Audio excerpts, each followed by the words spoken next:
nerds watching all over the internet. It is Thursday night, March 7th, and we're here for another exciting live edition of Wrestle Rewind. Yahoo! That's right, folks. Another exciting Thursday night to talk about all the coolest matches, segments, OMG moments, and historical moments happening in the world of professional wrestling. And guiding you on this awesome journey is your host. I am Jose Casabona. I am the host of Wrestle Rewind. I am also the host, the founder, executive manager, and executive producer and content manager of this channel. And on behalf of all of us on this channel, we appreciate all of you tuning in tonight. And joining behind the camera is the host of the Black Files, my tag partner for Wrestle Rewind, and puts in the man hours behind all the videos on this channel every single week. A man who hides in the shadows, ready to vanquish his enemies with the face of justice and vengeance. The man known as Mr. Juan Arauz. Thank you for that introduction, Jose. What? Don't you ever forget the Mr. folks. I'm sorry, Juan. I don't have the budget right now to get you rain and lightning storms and super cool ominous music. I'm not looking for any of that. What the hell's wrong with you? I don't even have the budget to get you a bat. Yeah, no, so I can point at people menacingly with it? I'm sure you would do more than that. Oh, yes, I would. I would be breaking stuff. Just don't break me, man. I will break all the things. All right, folks. And of course, we are simulcasting on YouTube and Kick. Hit the subscribe or the follow button on the bottom right corner of your screen. Click the bell icon to enable all the notifications. Leave your questions and comments below, and we'll answer as many as we can. And if you wish to go above and beyond to support the Ravens flock, then you can become an inner flocker. For $4.99 a month, you'll have access to all the perks that comes with our membership. Juan, tell them. Well, for all the inner flockers we've got in our chat, and I know we have plenty, go ahead and show off those lovely membership badges and custom emojis, letting everybody know that you're stepping up in order to help rescue the Ravens flock from the clutches of late-stage capitalism and become full-time YouTubers. For you, for ourselves, for our peace of mind, for the general well-being and safety of the public at large. We don't know how much longer we can last like this, for the love of crap. Also, you'll get access to members first and members only content, a special discount to our merch store, link in the description below, and you'll also get access to us, the Ravens flock, your favorite motley crew of nerds, here to make your voice our mission by providing us your thoughts, your input, your feedback, your ideas on how to better shape the future of this channel to suit your tastes and needs. Hey, up there, Jeannie, Rick, and Lisa Boo up in the chat. Welcome to Wrestle Rewind. And Jeannie Rick is celebrating having been an inner flocker for 18 months! Congratulations! Woo-hoo! Awesome, and we appreciate your commitment. You are fantastic, Jeannie Rick. Thank you for joining us. No way, 18 months? Bring on the thunder! LOL. Yeah! But pray tell, Jose, what is it exactly that we do here on Wrestle Rewind? Here on Wrestle Rewind, we review 3 of the most exciting professional wrestling programs in North America today. That is WWE's NXT, All Elite Wrestling's AEW Dynamite, and Total Non-Stop Action's Wrestling's TNA Impact. Now, we're still in the middle of WrestleMania season. WrestleMania is only 1 month away. 30 days until WrestleMania. How 30 crazy. Days. Yeah. 30 freaking days. It's happening. We're in the home stretch, kids. WrestleMania is 1 month away, and so is NXT's pay-per-view event, NXT Stand and Deliver, which will be on Saturday, April 6th in Philadelphia, Pennsylvania. Yeah, there's also something a little bit more immediate happening.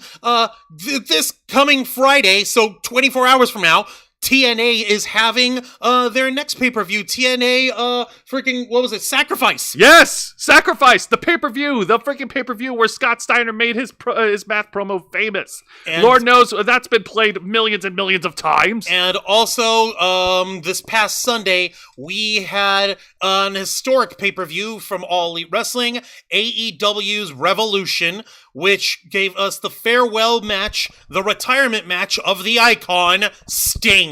Yes, more on that in just a bit. But before we get to the review, I feel like bragging for just a minute, folks, because today I just picked up my pre-order of my PS4 copy of the deluxe edition of WWE's 2K24. Look at that beauty. And look at the game case, too. Holy... No, seriously, you've got Bianca Belair and Rhea Ripley headlining and starring on the cover of the 2K24 Deluxe Edition. Basically, Jose literally just picked this up today. It's available pretty much on every console under the sun, except for... Wait, is it on a Nintendo? Probably not. No. No, I didn't think so. Unfortunately, no. No. But that being said, this is awesome because in the 2K showcase mode in this game, you get to play throughout all the historical matches of all the WrestleManias in the 40-year history. And this deluxe edition also comes with a season pass, which allows me to have access to all the downloaded content and unlock all the characters and everything, all the perks inside the game. So I can't wait to sit on my ass and try this out. Also, Genie Rick has dropped a $1.99 super sticker! Thank you very much, Genie Rick. We appreciate it. Thank you so much, Genie Rick. Saying it's the coming soon sticker. Unbelievable. Thank you for that. We appreciate it immensely here. Shall we go ahead and get to the nitty-gritty, Jose?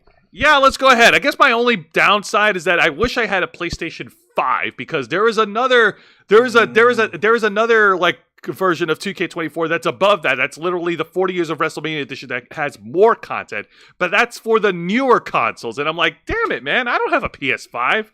I don't have a Seto Kaiba console. Yeah, no, the Battle City Seto Kaiba console. Yeah, we unfortunately we don't have that. And even if we did, have you seen how gigantically, like almost comically large the PS5 console is in comparison to the other consoles? It's big. It's bigger than the PlayStation 2. It's as big as an ancient ass what do you call it, VCR player. Like the Xbox, like it's as like yeah, no, it's bigger than the Xbox 360, and the Xbox 360 is bigger. Yeah, no, Jesus. Like, it's crazy. But you know what? You do what you can with what you've got in terms of dimensions. Surely these nutballs over at Sony know well enough to freaking come up with a way to build their PlayStations 4 or PlayStation 5 or whatever. Maybe they'll come up with a PS5 Slim. Who knows? Maybe. I don't know. This is also your casual reminder that we have Los Amigos Play t-shirts that are console inspired with console inspired graphics that's available right now on our Teespring shop. Yep, that's right. So if you go to our Teespring store, tiny.cc/shoptrf, you'll see that we've got different console-themed Los Amigos Play t-shirts. There's the, I don't know, oh yeah, because that one's a V-neck. That would be my personal choice. You've got the one inspired by PlayStation, inspired by Nintendo, inspired by Xbox, obviously not actually ones. And also we have my new favorite one, the Line Goes Up shirt. The Line Goes Up shirt. Oh my goodness. Pride shirt and our Fanatic Department t-shirt as well. We've got plenty of merch. Go ahead and check it out. And Inner Flockers, y'all getting a 20% discount, which again, I will bring it to you in the community tabs there for you guys. And you know what, speaking of 20%, yeah, no, Juancho, like between everything that's going on, tomorrow night's pay-per-view is Friday, and then we have another pay-per-view that's coming up in a month from now, 2 of them back-to-back. There's a lot of wrestling to go around, and there's so much wrestling content for us fans to consume, like, dude, that's going to leave me tired. What am I going to do about all this? Well, I know that you can't really caffeinate all that much, Jose, but thankfully, our partners at Glitch Energy have got the mix for you. Catch!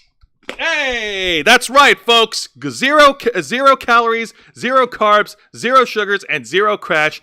Glitch Energy is the ideal beverage that'll help revitalize your body physically and mentally. Whether you're finishing a workout, you're playing a video game, or you're finishing a hard day at work, your 9-to-5 grind, or anything that'll leave you tired, it's all good. Now, the blend that Jose's showcasing there is actually from Glitch's Revive hydration line.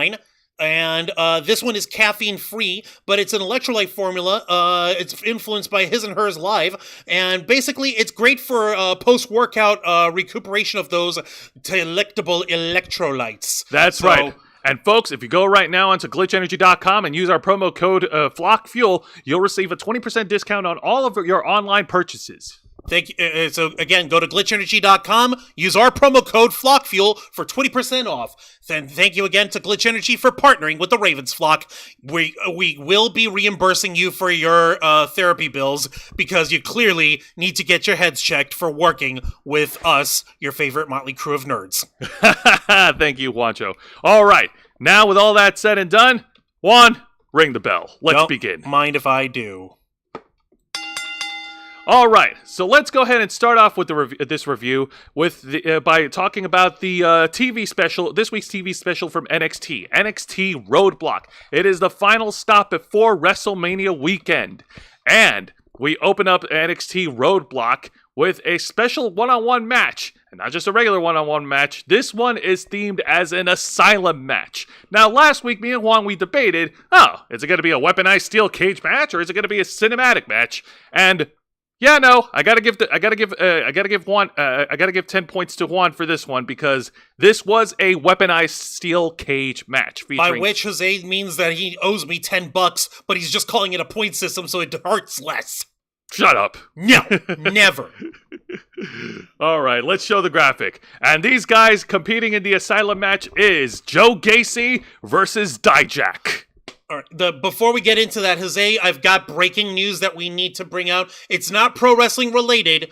However, also Vicente Guerrero and Jen Pearson are in the chat. Hey up, guys, welcome to Wrestle Rewind. I do have some breaking news here for you, Jose.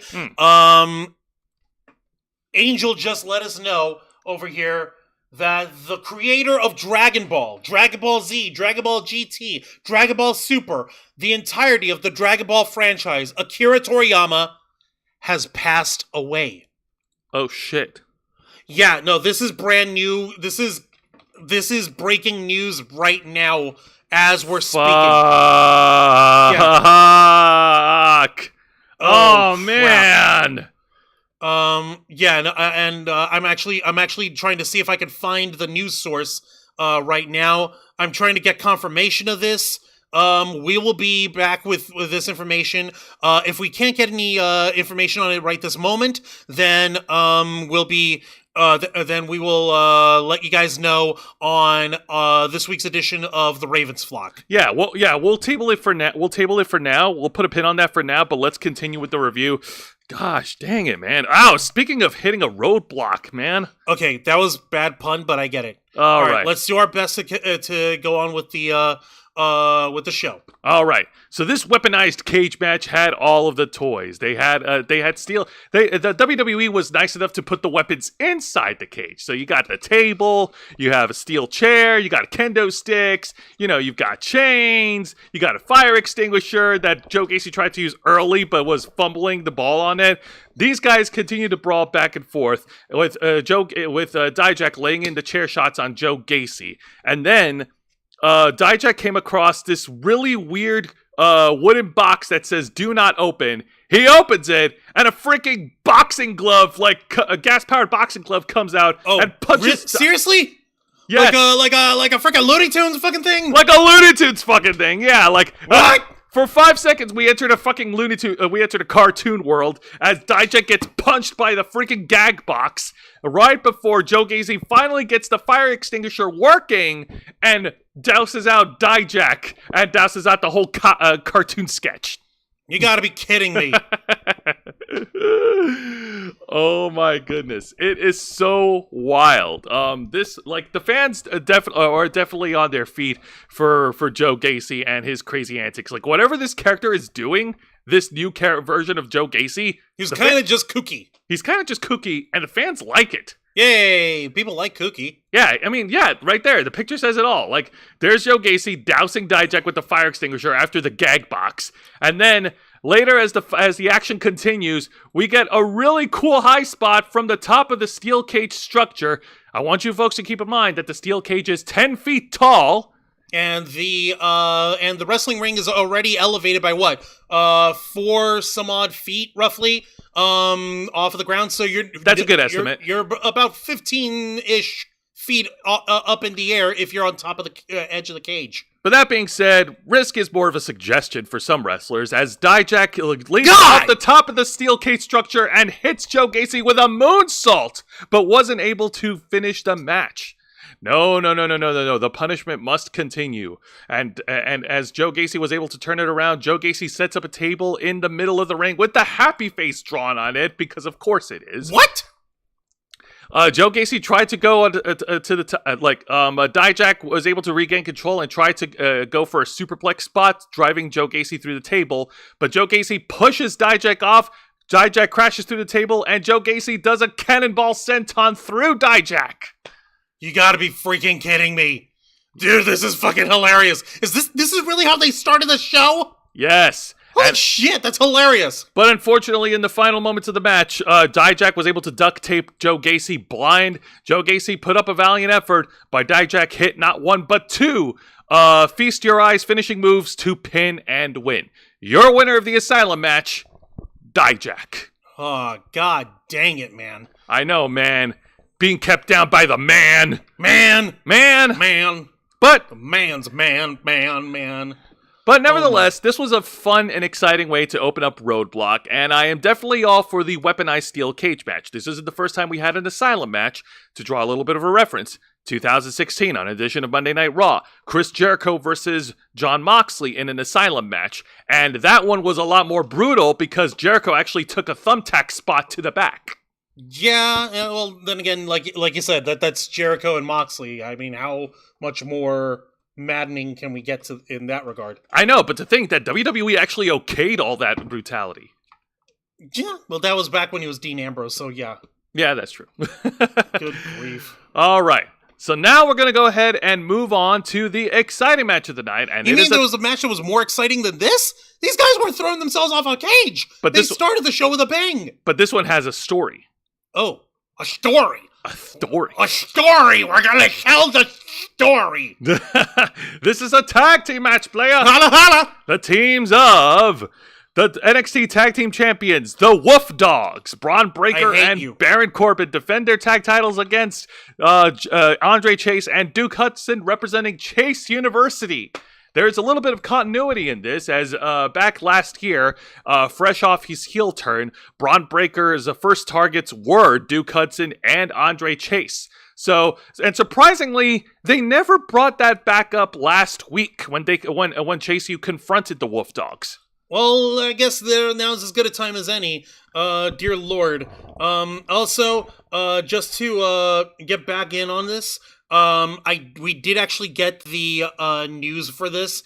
I'm actually gonna pull this up on our the translated version of on our messenger in a moment of what's happened with Akira Toriyama. Give me just a moment, right? Oh man, this is so weird. Like, I'm trying to talk about the cool wrestling. I know. Things, I'm sorry, and I hate bringing this shit up, but we have to. It's important. Okay. We are ill-timed bastards, man. No, it's okay. Now, Angel got this translated over from a statement put up on the official Dragon Ball website, and this was in Japanese, so it was translated over. Here's the actual message here, folks. Dear friends and partners, we are deeply saddened to inform you that manga creator Akira Toriyama passed away on March 1st due to acute subdural hematoma. He was in age of 68. It's our deep regret that he still had several works in the middle of creation with great enthusiasm. Also, he would have many more things to achieve. However, he has left many manga titles and works of art to this world. Thanks to the support of so many people around the world, he has been able to continue his creative activity for 45 years. We hope that Akira Toriyama's unique world of creation continues to be loved by everyone for a long time to come. We inform you this sad news with gratefulness for your kindness during his lifetime.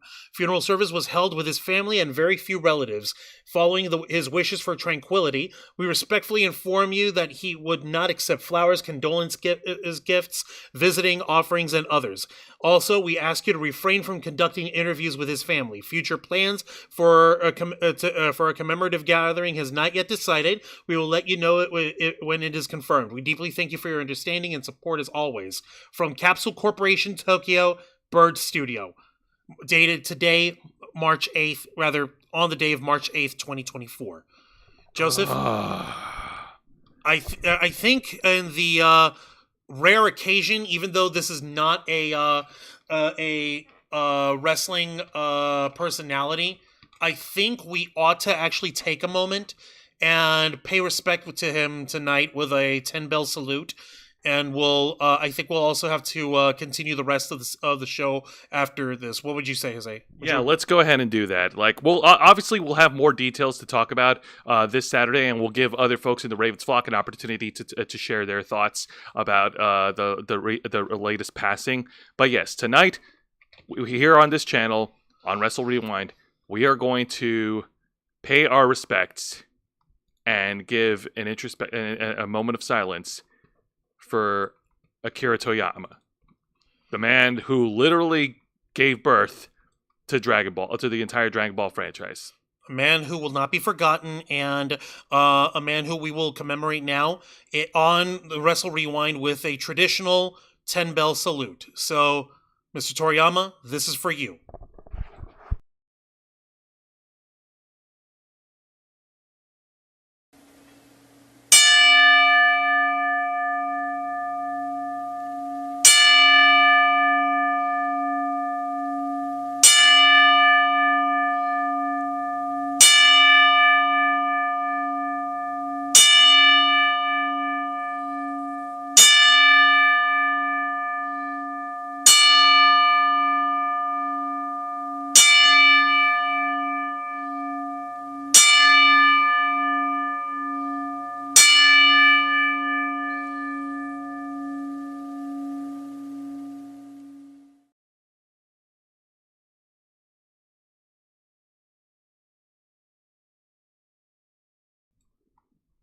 All right, fantastic. Thank you, Juancho. And like I said, we'll have more to discuss this Saturday. We'll all share our thoughts on this. We'll have more to talk about.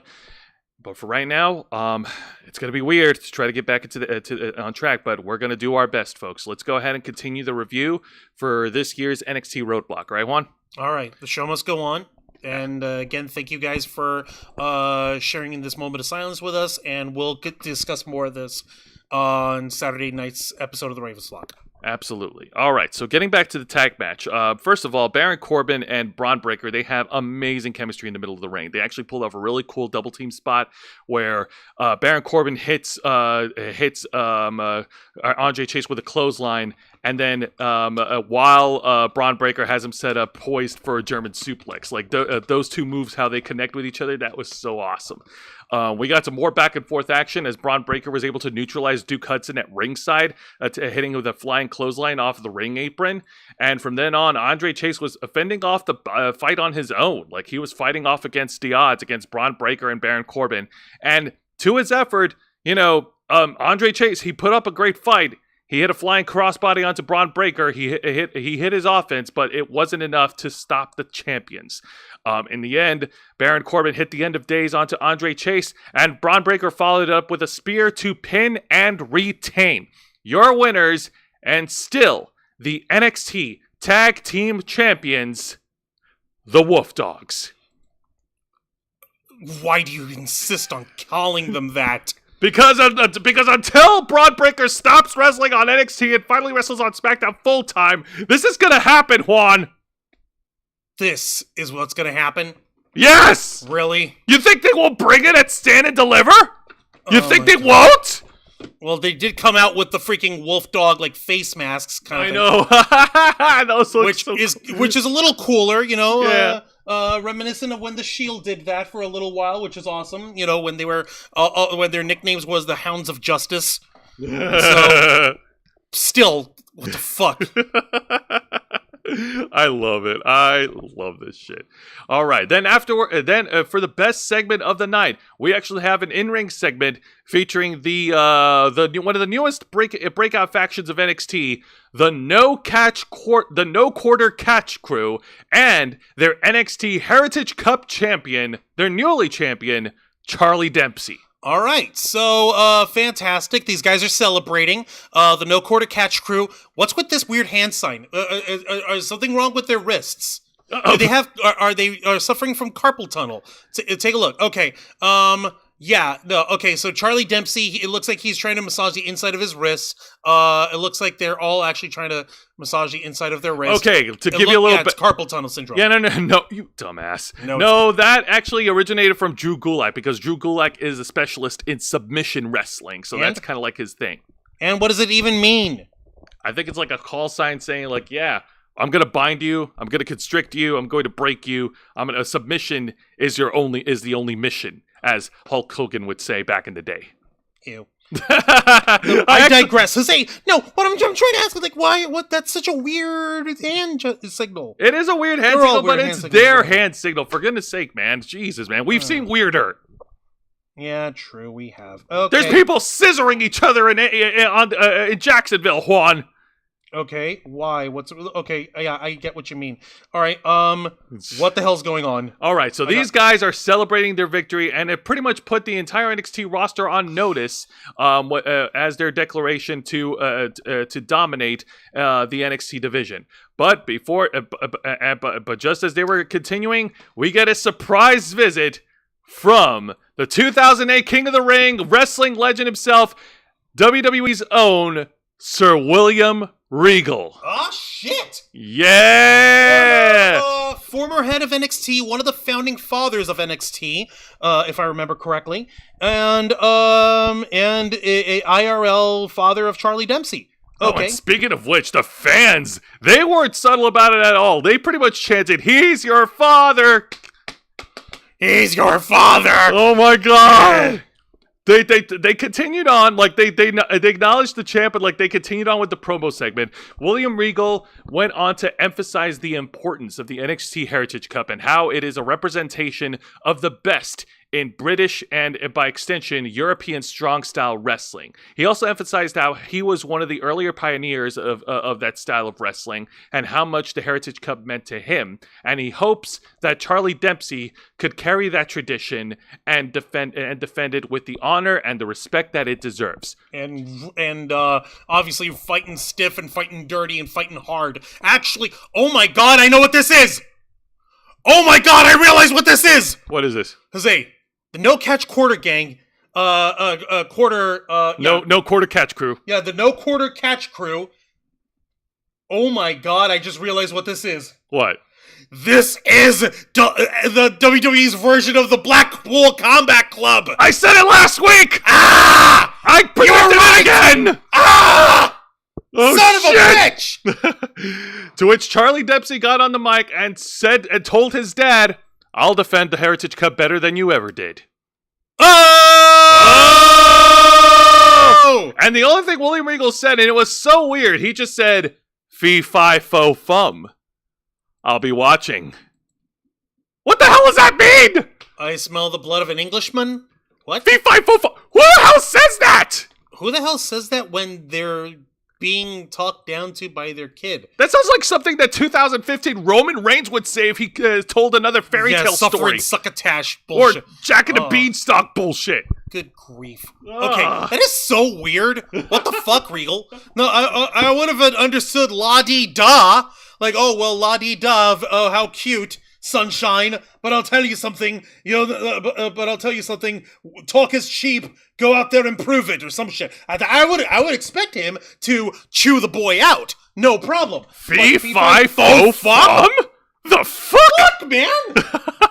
Yeah, okay, clearly, Regal and Dempsey, they got a weird home life over here, if that's considered intimidating, but, Was that it? That's such a weird way to fucking end the segment, man. Oh, man. Just remember, kids, wrestling has more than one royal family, and their family runs true in blue blood. That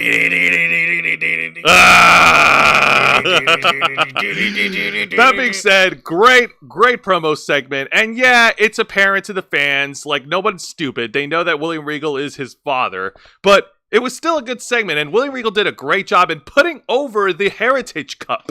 Right? Considering that the Heritage Cup never existed until only, a couple of years ago here? 2020, during the pandemic. Yes, what? William Regal didn't fucking defend the Heritage Cup. I'm pretty sure there was a Heritage Cup back in his day, back in the 80s or 90s. Where? In England?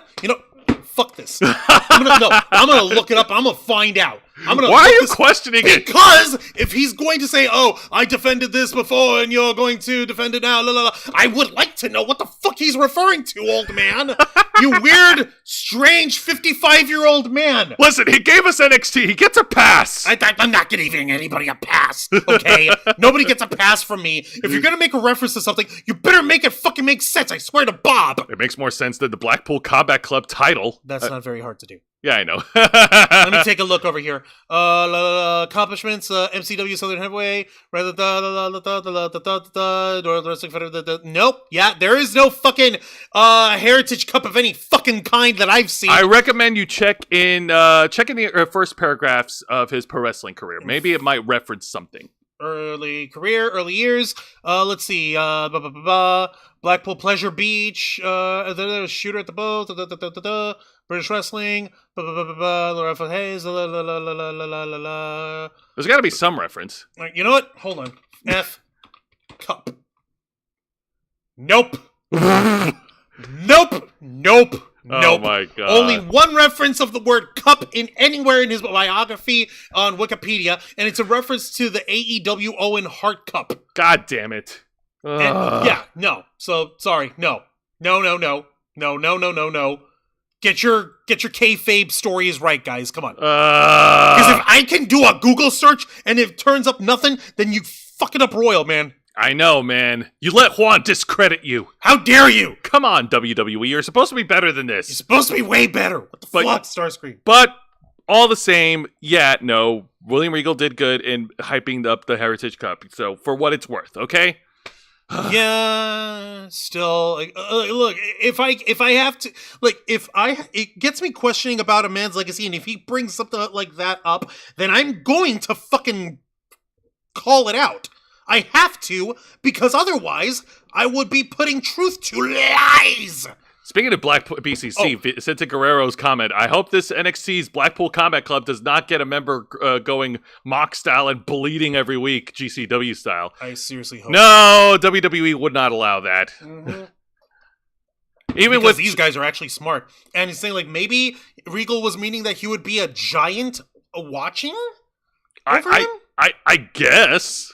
Maybe? I guess. That's still a weird thing to say. Fee, fi, fo, fum. What a weird retort. That is so weird. All right, now let's get to the short match of the night. And this is the in-ring re-debut of the Perfect 10, Shawn Spears. Oh, shit.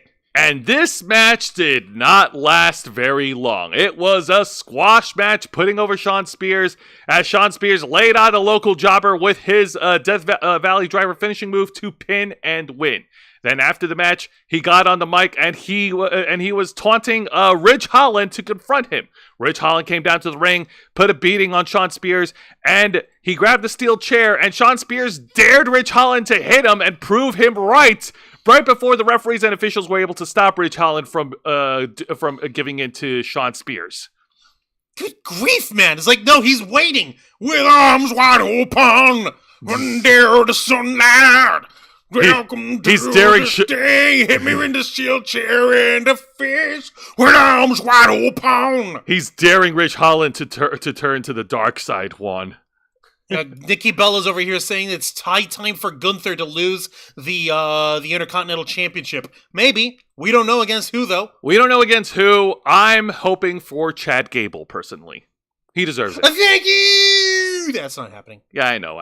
Sorry, man. The last time Gunther and Chad Gable went at it, it was brutal, but I don't think it was actually going to happen that way. Now, good news, folks. There were no bad segments on NXT ROADBLOCK. All the other segments were pretty awesome by the numbers, and were fun to watch. But we do have an honorable mention to bring up before we get to the main event, and the honorable mention is another tag match, playa. Holla, holla! And it's a women's tag team match as the team of the NXT Women's Champions, Lyra Valkyria and Tatum Paxley to the right, take on the Kabuki Warriors for the WWE Women's Tag Team titles. Asuka and Kairi Sane from Damage Control, together known as the Kabuki Warriors. These ladies are fuck you with a class, with a touch of class all over them. Jesus Christ, they're deadly, they are sexy, they are champions, and they will myrtleize. Tell me there was something left of Tatum Paxley and Lyra Valkyria after this match, because I can only imagine what horrors befell them. Well, Juan, you really shouldn't speak things into existence because you might get the complete opposite, but I'll briefly touch on this. This was a good honorable mention because, number one, hell yeah, more respect and more exposure on the WWE Women's Tag Titles. Number 2, hell yeah, bring the Kabuki Warriors to NXT, their originals. Number 3, Tatum Paxley got a lot of in-ring time with the Kabuki Warriors. This feels like a trial by fire for Tatum Paxley, because she has improved in the wrestling ring, and she definitely took a lot of offense from the defending champions. And despite them coming up short, this is a great performance from Tatum Paxley and from Lyra Valkyria.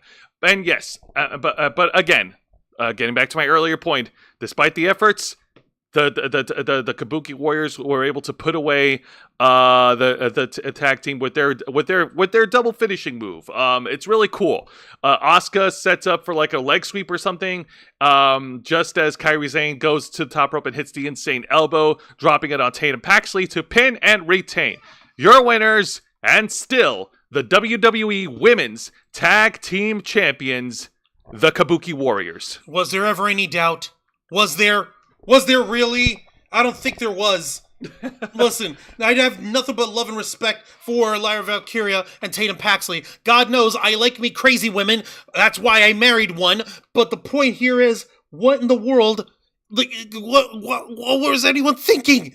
That these girls would ever let anyone dethrone them. Oh. Damage Control is on a roll, especially now that considering that they've turned on Bayley completely. Yeah, what's her face? Dakota Kai joined the Asian invasion babes of Io Sky and the Kabuki Warriors, and Damage Control basically have completely ousted their founder Bayley. I know, it's fucking crazy. Bayley has no friends anymore. She has no friends. She has no one to hug. I know, it sucks.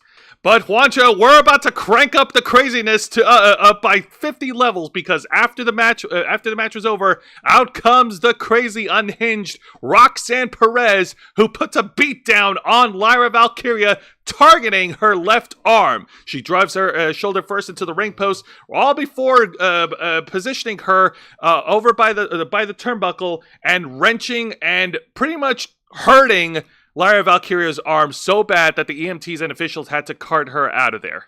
And of course, here's a shot of Lyra Valkyria after the assault. No, that's Roxy. Roxanne Perez after the assault, solidifying her heel turn completely. Complete in white clothes, which is very antithetical of what you would imagine that a villain would be wearing, but at the same time, this just goes to show you that homegirl's rocking her crazies, and she's wearing it flat out on her sleeve like nobody's fucking business. It really, we don't stand a chance. No, we don't stand a chance, and we're likely gonna be getting the one-on-one match we were supposed to get at Vengeance Day, Lyra Valkyria versus Roxanne Perez for the NXT Women's Title. And you know what? With all this momentum that Roxy is getting as a villain character, I'm actually hoping that she wins. She deserves a much better run with the NXT Women's Title, the second time around. Really? Yes. So you're rooting for Roxy? I'm actually rooting for Roxy. Her first women's title run ended really awkwardly, coincidentally, at last year's Roadblock, when she passed out in the middle of the ring after battling Miko Satomura, and she had to take some time off because, she had to address anxiety issues. Remember? Yeah, I remember. Still, I guess those anxiety issues kind of caught up with her, because she's cuckoo. She's gone cuckoo for Cocoa Puffs. Oh, man. I love Cocoa Puff cereal. All right. I'm not buying you any. Well, fine, I'll get my own.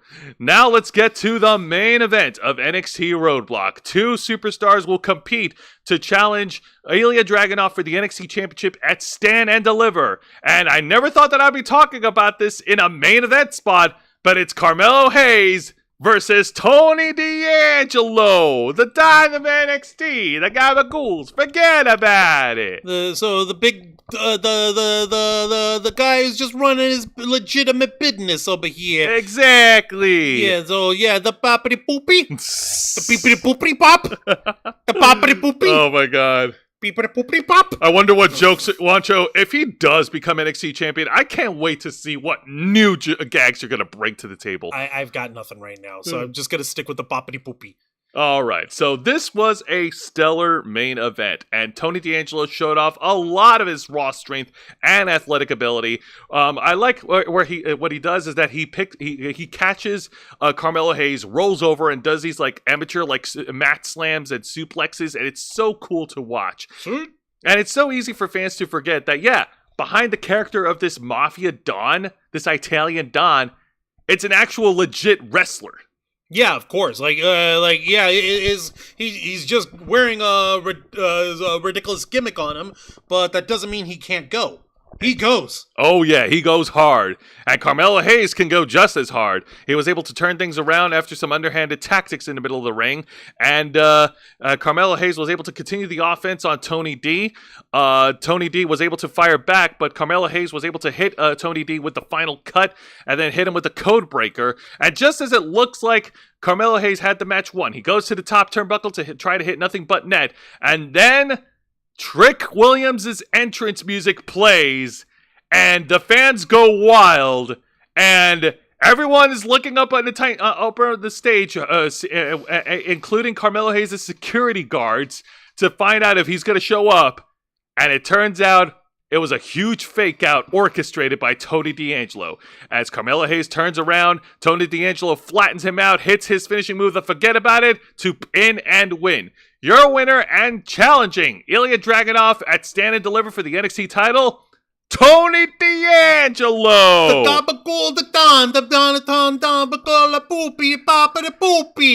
guy who's a totally not a stereotype. I mean,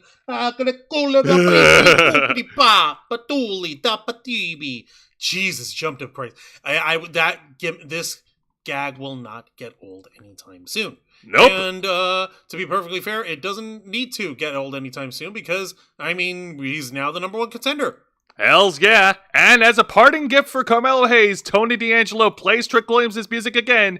Only this time, this guy showed up for real, for real. And Trick Williams went and beat the holy hell out of Carmelo Hayes before Carmelo went running, as good old JR would say, like a scalded dog. Yeah! So, no doubt, the writing's on the wall. We're going to get Carmelo versus Trick at Stand and Deliver. And where everyone's looking forward to seeing him whoop that Trick. Yeah! Whoop that Trick! Whoop! Whoop that Trick! Also, Juan, you'll be happy to hear that we had Trick. another surprise return at NXT. Not just the return of Trick Williams, but also the return of Booker T on commentary. Actually, can I say something really funny? What? During the beatdown that Roxanne Perez put on Lyra Valkyria, after all that's over, like, the commentary was quiet as EMTs and medics were trying to pull out Lyra Valkyria, and it's supposed to be quiet, and then Booker T just says it in like a dead voice, like so upset, he says, "Shuck it, duck it, quack, quack." What? You're lying! No! I saw it! Why would he shucky ducky at a quack quack time like this? What the fuck, man? Welcome back, Booker T. We miss you. Booker T, you're an excellent professional wrestler. I'm not going to shit on the man, so I'm just going to keep from saying anything at all.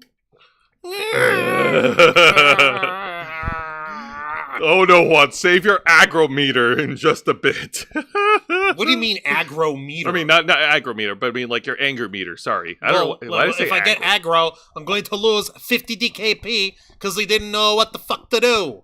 No, save your anger meter for just a couple of moments, Juan. Don't worry.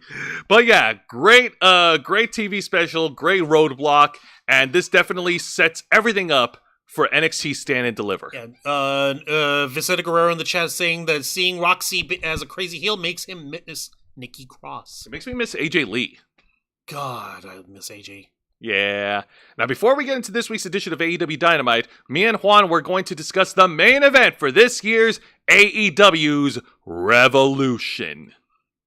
The end has come. The end of an era. The end of an icon. The end of the road. The end of the man they call Sting! That's right. This year's AEW's Revolution took place over at the Greensboro Coliseum in Greensboro, North Carolina, which was also the same venue where Sting started off his wrestling career back in 1985. And it is the same arena where Sting wrestled his final match. And his final match, albeit very controversial, by us at least, I can't speak for the general public, is a tornado tag team match where the Young Bucks, the executive vice presidents of AEW, challenged Darby Allin and Sting for the AEW World Tag Team titles. Now, the story on this has not been lost. My opinion, obviously, on this has not been quiet. Neither has mine. I'm not going to sugarcoat it. I personally already went on record saying I did not need the Young Bucks to be involved in this. They don't add anything additionally to this. They don't do anything new in their fucking matches. I don't care if they're wearing new gears. I don't care that they're trying to act like they're the bad guys, even though they in fact really fucking are. Even though they're a pack of assholes, I'm not going to pretend that I'm going to say, like, oh, well, this is an incredible match just because it was Sting's last match. I will give Sting his due and his respect. He did a good job with what he picked, and everyone else was there. All right, so let's go ahead and talk about the match. Well, the first thing we want to talk about is the entrance. The entrance of Sting was purely awesome for two things. Number one, AEW brought back his old entrance music from WCW Nitro, where he had Seek and Destroy played by Metallica. That was nice. So cool. I loved it. I love the Seek and Destroy. Hells yeah. Number one. And number two, in the entrance, like, they played a really good video package of Sting's career, and Sting came down to the ring, but he was flanked by two guys, and I kid you not, those two guys were his sons, his grown sons, and they were dressed up as different versions of Sting. Oh, god dang it, this freaking picture.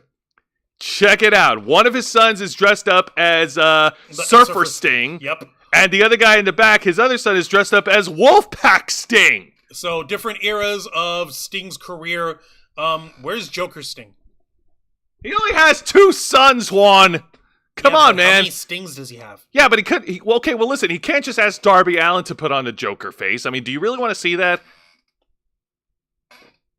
It's not like he doesn't doesn't already do that on his own. Oh! Damn, that hurts. That hurts more than a glass bar, which we'll talk about in just a bit. So, this was awesome to see, and at the beginning of the match, because it's tornado tags and anything goes and it's no disqualification, the Sons of Sting got their offense in early, and they hit simultaneous stinger splashes on both the Young Bucks. They basically said, hey, you know what, fuck you for trying to fuck up our father and trying to fuck us up, so we're just gonna beat the shit out of you. And then Sting early on locks in the Scorpion Deathlock on both the Bucks. Fuck you. But of Jesus Christ. Let me see here. Yes, and Lex Luger was visiting at ringside, and so was Ricky the Dragon Steamboat, and of course the Nature Boy Ric Flair. Yes, that's right. And you know what? This is so weird. Lex Luger is a wellness counselor for WWE. He's able to show up, but not Kevin Nash? What's Kevin Nash gonna do? I mean, no, Sting invited Kevin Nash to watch, but Kevin Nash couldn't attend and watch Sting's last match because he's under contract with WWE. Maybe it's because he's under a talent contract as well, under Legends contract. Okay, Lex Luger is not in that. No, he's just a wellness counselor. Yeah, that's a different kind. Awesome picture of the Suns going multiple Sting look badass. How the Suns get payback. Okay, so yeah, fuck you, you little midget motherfuckers. Yeah, but then as the action spills over to the Titantron stage, one of the Bucks hits Darby Allin with a Falcon Arrow through the table set up by the entrance ramp, and Sting takes a suplex through another table, and right before they take the action back into the ring. And when they got back to the ring, actually before that, Sting got out a baseball bat and he starts attacking the Bucks. And it's so funny. I don't have a gif of it or a picture, but there was this one spot where Sting breaks out a sheet of glass. He sets it up on the ring apron, and he was about to attack one of the Bucks with the bat. It was Matt Jackson. Matt Jackson. Matt ducks out of the way, and then Sting misses both Jackson and the glass pane. But since he's right there and he misses him with the swing, he takes one more crack and actually oh god, knocks and shatters the glass pane anyway. I know, right? We get what he was supposed to do. He was supposed to be swing the thing at full force, and Matt Jackson ducks out of the way, and fucking Sting's supposed to shatter the glass, but he missed the glass. So Sting says, "Screw this." Break the glass anyway. Just break the glass anyway. Who gives a shit, man? It's his final match. But getting back to it, so that happens, and then the shit happens with the tables, and then as the fight continues back into the ring, Darby, the babyfaces got regained control of the match, and then we get this really cringy, crazy spot, which we will talk about after the main event, where Darby Allin gets on the ladder. Inside the middle of the ring. Inside the middle of the ring. He goes on the top of the ladder. And he goes for a swanton bomb to the outside. Where the Young Bucks are. And behind the Young Bucks is a set of 4 folding chairs, 4 steel chairs set up with another glass pane straddling the seats. The Bucks duck out of the way, and Darby Allin crashes full force onto the glass. Which is right up in the ramp. Yes. Right up at the ringside seating. Right up where people who've got the freaking seats for, oh yeah, I've got ringside seats, would have gotten a nice big mouthful of silica glass in their faces. Again, we're going to talk about that in more details after we're done here, but pretty much from this point on, it turned into a 2-on-1 handicap match. And Sting was taking... Yeah, fucking Darby's dead. So Darby is dead at this point. So the Young Bucks work over Sting. They try to put him through a table. Sting no-sold it. And then they hit Sting with 2 EVP triggers. And Sting was able to fight back and power through. They even tossed Sting through another glass pane that was set up on the corner of the ring. And Sting no-sold it like he's indestructible. So... let me put it this way. Sting is put through a table. Nothing. 2 finishers. Nothing. A freaking glass pane that's leaning up against the corner of the ring. Fucking nothing. And what does fucking Sting do afterwards?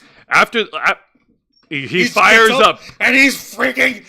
He's beating his chest. Half... face paint melted off. His hairline is showing like nobody's business. Over here, he's freaking out. He's stinging up because he's not hulking out. But before that happens, Ric Flair runs it over to the ring to come to the aid of Sting, and the Young Bucks destroyed Ric Flair and destroyed Ricky the Dragon Steamboat. Fuck you for getting involved. Then Sting. For getting involved, huh, motherfuckers? It's a tornado tag match, which is basically the lazy booking tag match where anything goes and there's no DQ. Motherfuckers. Here's a question: why don't these idiots have anyone interfering for them? Why isn't anyone there to help these EVPs? Maybe it's because you're a pack of shitheads! Pretty much, man. You have no friends. If he sent it over here, I always did mark out for Lex Luger, and Darby Allin's Jeff Hardy without the drugs. Oh yeah, that's right. Darby Allin is straight edge. Sometimes I forget. Yeah, you think, right? But despite all that, Darby Allin was able to regain his footing. Sting was able to hit a comeback. Darby Allin wipes out Nick Jackson with the coffin drop at ringside, and Sting locks in the Scorpion Deathlock in the middle of the ring to Matt Jackson, forcing Matt to tap out. Your winners by submission, and still the AEW World Tag Team Champions, Darby Allin and the Icon, Sting! So... not only does the one smart fucking thing they did is not let Sting lose his retirement match. There was only one person, apparently, and according to what I've read, that actually petitioned to have Sting lose, and that was Sting. Sting wanted to lose, but AEW were trying really hard to convince him to go out as a winner. He wanted to lose?! I guess... What?! I guess, no. let me try to understand why. Because in the time-honored tradition of wrestling, when a wrestler... Yeah, time-honored tradition. Yeah, you were supposed to lose on the way out. Yeah, sure, fucking great. Yeah, fantastic. But why is he the one who wants to do it? Why? Best help the Bucks could get was to be a bad run-in from Brandon Cutler. Oh, dear Lord. Dante Henry is in the chat. Hey up, Dante Henry. Welcome to Wrestle Rewind. Wanting to lose would have been unpredictable as fuck. Yeah, that is the part that's unpredictable. I'm over here thinking that Sting would have been the first to petition. Wait, you know what? Fuck this. No, move. No, hang on a minute. Okay, fine. I thought you were going to save it for the later. I'm going to move it now. You take my seat, goddammit! Hey there, folks. Juan Rouse over here on Wrestle Rewind, the co-host of the show, host of the Black Files, the tech order of the team. What? What the literal fuck, Stephen Borden? Why would you actually, after the horse shit that you went through in your run, the one and only run that you ever had in the WWE, where you lost both of your matches, both of your big headline matches in the fucking WWE, one of which was the cause of you to actually have to be forced into retirement for God knows how long. I don't even fucking remember. Why would you actually fucking want to lose on the way out? Why? Tell me why. It doesn't make any fucking sense. This is the kind of horse shit that I was expecting from the Bucks. That, oh, hey, dude, don't forget, it's the time-honored tradition. You're supposed to lose. You're supposed to put us over, because we're the bad guys that'll get us so much nuclear heat, blah, blah, blah, and it'll be like tarnishing your thing. No, for fucking once, the idiots in the room weren't those assholes. For fucking once, the Sting is the one asking that he loses. Dude, you do not deserve to lose in your last match. If anyone. Jesus, jumped up Christ. Yeah, okay. Ric Flair, right. Sting is far too kind for his own good. The Bucks would have had no business going over on Sting. Oh, fuck no. Yeah, oh, fuck no is right. Yeah, Sting is too nice for his own good.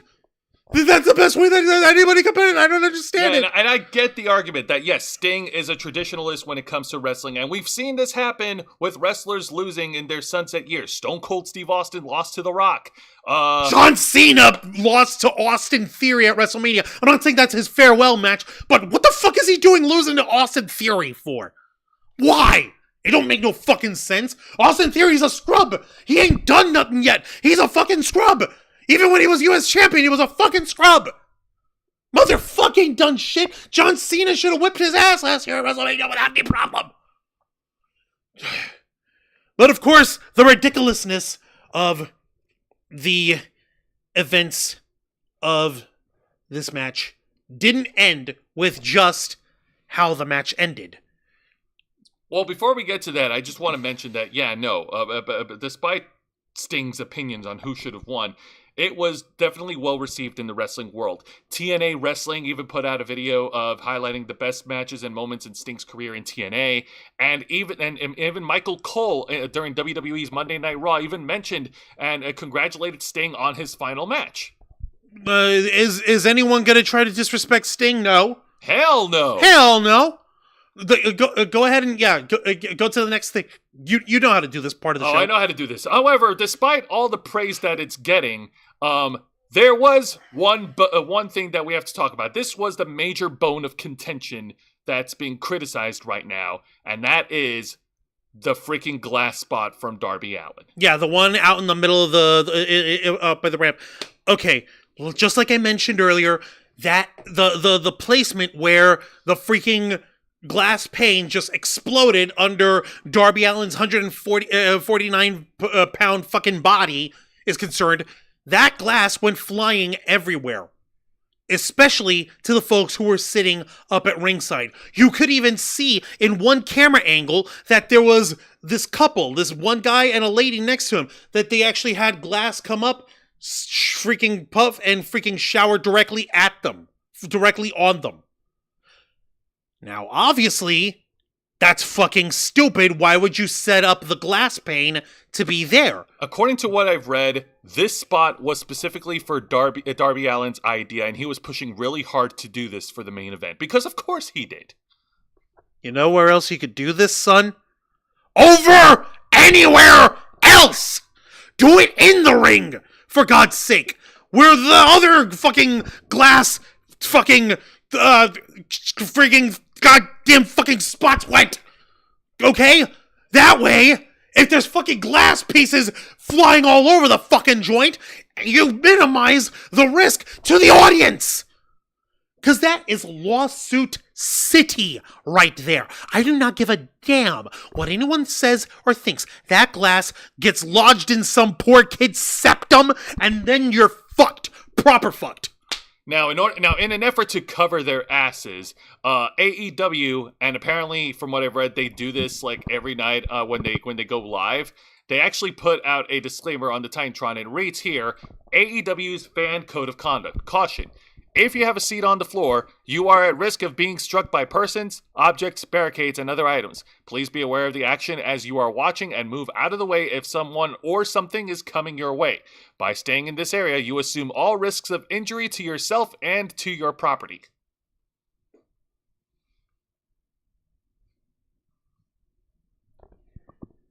That flimsy little sack of shit statement can't hold water if you gave it a bucket. There's that shit. It doesn't matter how many disclaimer, how they fucking do this shit over here at the beginning of every one of those shows. That's not enough to stop a motherfucker from coming up and knocking on the Jacksonville office door and fucking going up to Tony. Hey, you see this, asshole? I think this fucking piece of glass belongs to your boys over here. Fucking give me $58,980 billion, you dumb pubic frohead fuck. Oh, but you assume liability, you see the safety, that's a code of conduct, you're assuming responsibility because you didn't move out of the way. So that means that you're responsible for your own eyeballs. Idiot. He should thank his lucky fucking stars if these guys haven't sued him already. If there hasn't already been this kind of shit happening. That shit is not enough. There are lawyers who have already debunked this fucking thing forever and a day ago. Didn't Stephen P. New debunk this fucking thing forever ago? Remind me, because this isn't the first time that this little fucking statement was trotted out as their catch-all for, oh, don't worry, this is how AEW stays the safest work environment. The safest work environment where Darby Allin has... Oh, no. They spun this as a positive. After the match, they said, oh, it's okay, guys, don't worry. Darby Allin only needed 12 stitches in his back. Yeah, he even came on at the post-show press conference, and he told the fans, like, folks, I'm still alive. Yeah, he's got stitches on my back, but I'm okay, guys. Only needed 12 stitches. Can you imagine that? Only. That's great. You're fine. How about the other fans that got affected by the shards, you asshole? Yeah, how many stitches are they gonna need in their freaking sinus bones up there, motherfucker? Oh. Yeah, sure. Jesus.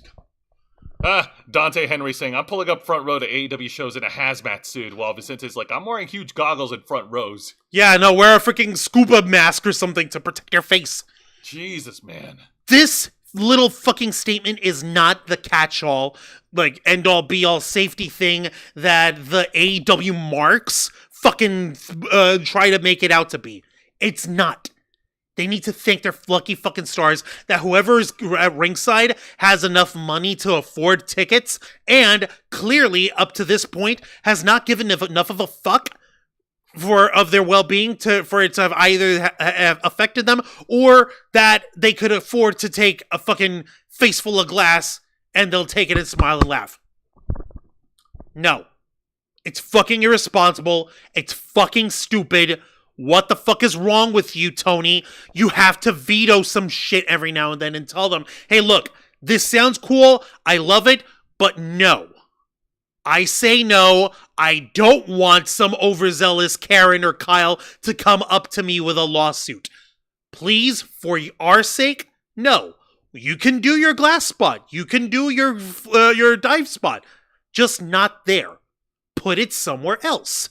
Once again, this just adds to the ongoing criticism right now on Tony Khan doing the bare minimum as the promoter of AEW, asserting any type of authority over what gets. Why would he assert authority over his friends, Jose? He has the best friends ever. Don't you know? Don't you know this?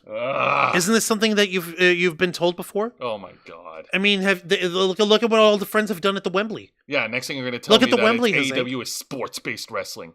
Oh, but it is sports-based presentation. Don't you see? They have a ranking system, and they have glass in your eyeballs. Oh my god! It's so sports-based. The main event match of Revolution would have gone well had it not been for this spot. This took it down several notches. I really wouldn't have minded, even though this kind of match was 100% nothing that Sting has ever really been known for. He was never a brawling garbage match hardcore guy. But considering his age, he can't wrestle the same way he could decades ago. Motherfucker, even then you could still obscure the shit. Jesus.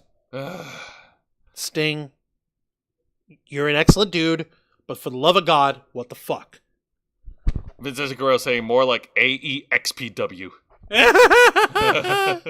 Dear grief. Oh man, this spot was stupid.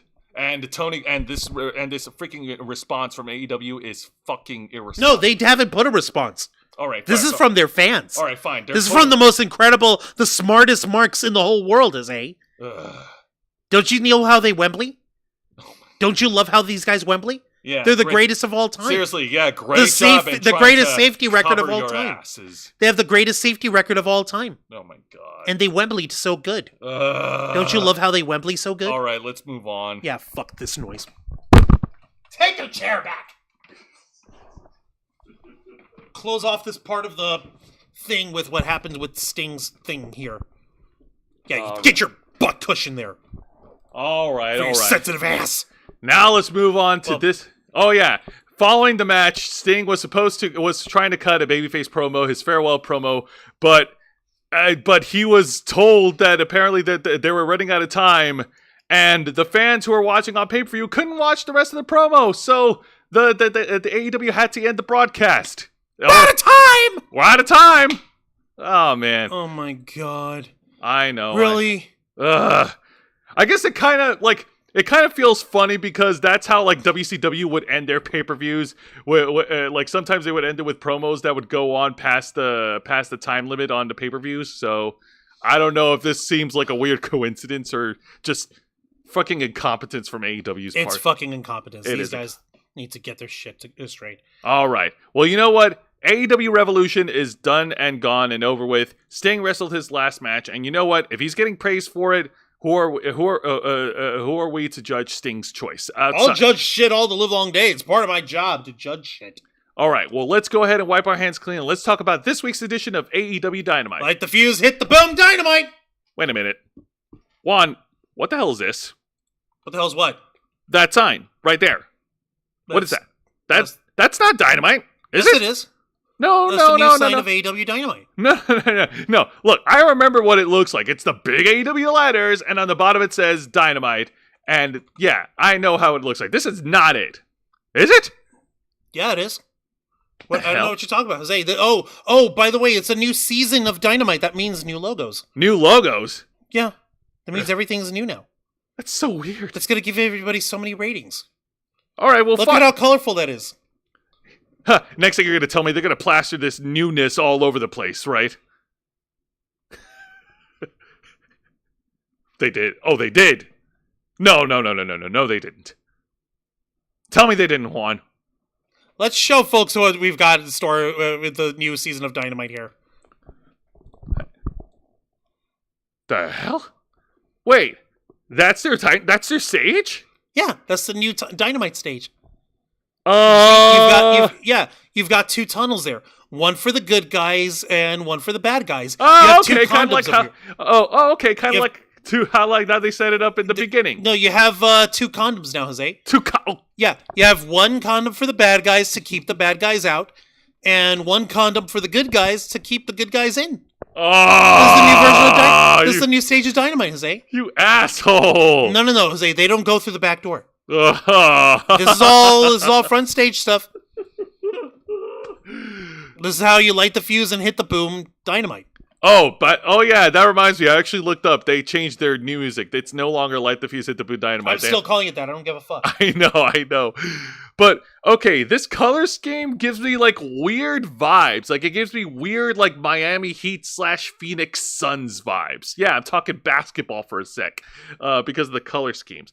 But other than that, okay, when you compare this type of production to what they had a week ago, I gotta be honest, this actually looks much more simple, and it actually looks cool.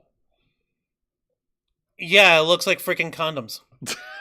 Yeah, no, sorry, no. You can't unsee it, can you? No, I cannot. Oh, freaking... And I'm not gonna. Oh. And neither can you. You dumbass. Come on. Why?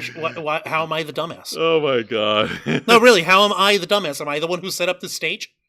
Am I the one who changed their logo to look like this this Dynamite NXT 2.0 Dynamite 2.0 shit? They even have rainbow coloring in it, eh? Well, like I said, it's not rainbow coloring. It's more like... Yeah, it is. It's a mixture of like Miami Heat colors. It's rainbow. Ugh. Oh my god. Vicenta says, looks like the WrestleMania logo after a Lucifer Valentine vomit movie. Gross. But not inaccurate. Okay, production-wise, this looks cool. It looks simpler. It looks interesting and different, but it's very NXT 2.0. But let's see how the actual the show actually goes on here. Let's hope that it doesn't affect things too much. Yeah, it's going to affect things, isn't it? Well, we'll see. This week's AEW Dynamite takes place over in Duluth, Georgia, and the show opens up with an in-ring promo segment from Swerve Strickland. Yay! What the hell's he up to? This charismatic killer of babies and drinker of blood. What the fuck? Yeah, you make all the Moxley jokes. Yeah, Moxley, joke about Moxley drinking blood, but Swerve lived the joke. Yeah, I know. That just makes it even funnier. And Swerve just came out on his own. There was no Prince Nana, was there? No, there was a Prince Nana. Oh, there was? Yes. And really? the fans were going crazy for Swerve because Swerve put on a great performance in the triple threat match at Revolution, despite coming up short against Samoa Joe. Okay, yeah, I mean, of course. What the fuck? Like, who doesn't love Swerve and his man Prince Nana here? Yeah, you see, we got Prince Nana, don't worry. Get your vibe, big pressure, tired of beating me, you lost your mind, All right, so get back to the interview. Tony Schiavone conducts the interview on Swerve because, of course, Swerve Strickland actually went full babyface on his interview. He said that he wasn't able to. He talked about how he wasn't able to capture the AEW World Title. He mentioned how he did a lot of bad things, and karma might be coming back to bite him in the worst way because of it. And he has made a declaration that he is still coming after Samoa Joe for the championship before finishing off saying, whose house? Swerve's house. But speak of the devil and he shall appear. Out comes Samoa Joe, the reigning AEW World Champion, and pretty much cut down Swerve Strickland, calling him out on making false promises before eventually saying that this might be your house, Swerve, but your house is just a part of my world. Oh,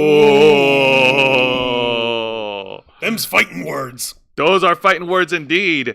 And then we get interrupted by the hot faction, the Undisputed Kingdom, being captained by Adam Cole, baby.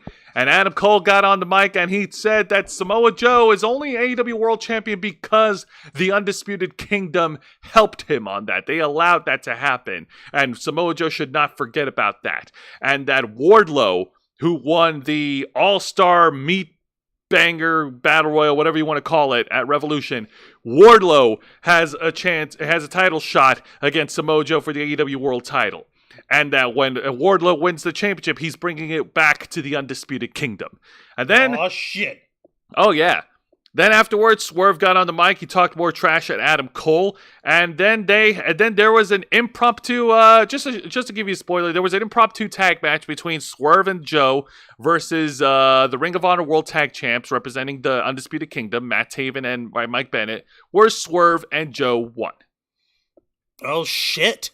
But this was a good promo segment. I like this. They're continuing the babyface momentum with Swerve Strickland, and they're continuing this rivalry between Swerve and Joe. And now they've finally inserted the Undisputed Kingdom back into the fold. Back into the spotlight of the storyline there. Yes. Yeah, so now we're actually like, oh, hey, by the way, the Undisputed Kingdom is actually a thing, guys. We're not just leaving them to languish by the wayside, even though that's totally what they've been doing. I mean, can you really call that if Roderick Strong won the AEW International title? That's the beginning of them picking up their momentum. So let's see how that works. And with Adam Cole, baby, leading them while sitting on a wheelchair because he's still legitimately fucking injured. What the fuck, dude? I know, man. Shit, man. I mean, but thankfully, despite everything, like it looks like the Undisputed Kingdom are finally getting their footing. Yeah, no, it's high time that they fucking do because, truthfully, at this point, it's been getting bananas here. Ain't over your head, man. You missed it. You missed the pun. No, I missed the pun. I cannot be punished. Okay. All right, let's get to the exciting match of the night. And this is another rare instance where the women's wrestling is actually fun. Oh? Yes, indeed. Oh, we've got a good match this time? Yes, we do. We do have a good match featuring two amazing stars. It is Chris Statlander being accompanied by Stokely Hathaway and Willow Nightingale going one-on-one against the inaugural AEW Women's World Champion, Riho. And this was a classic match between big versus small, power versus speed, and strength versus technique. It was amazing. The fans love Chris Statlander and Riho. Based on the moves that was happening in the match, with Chris Statlander overpowering Riho with her power moves, laying her out with clotheslines and lots of like slow, methodical wrestling.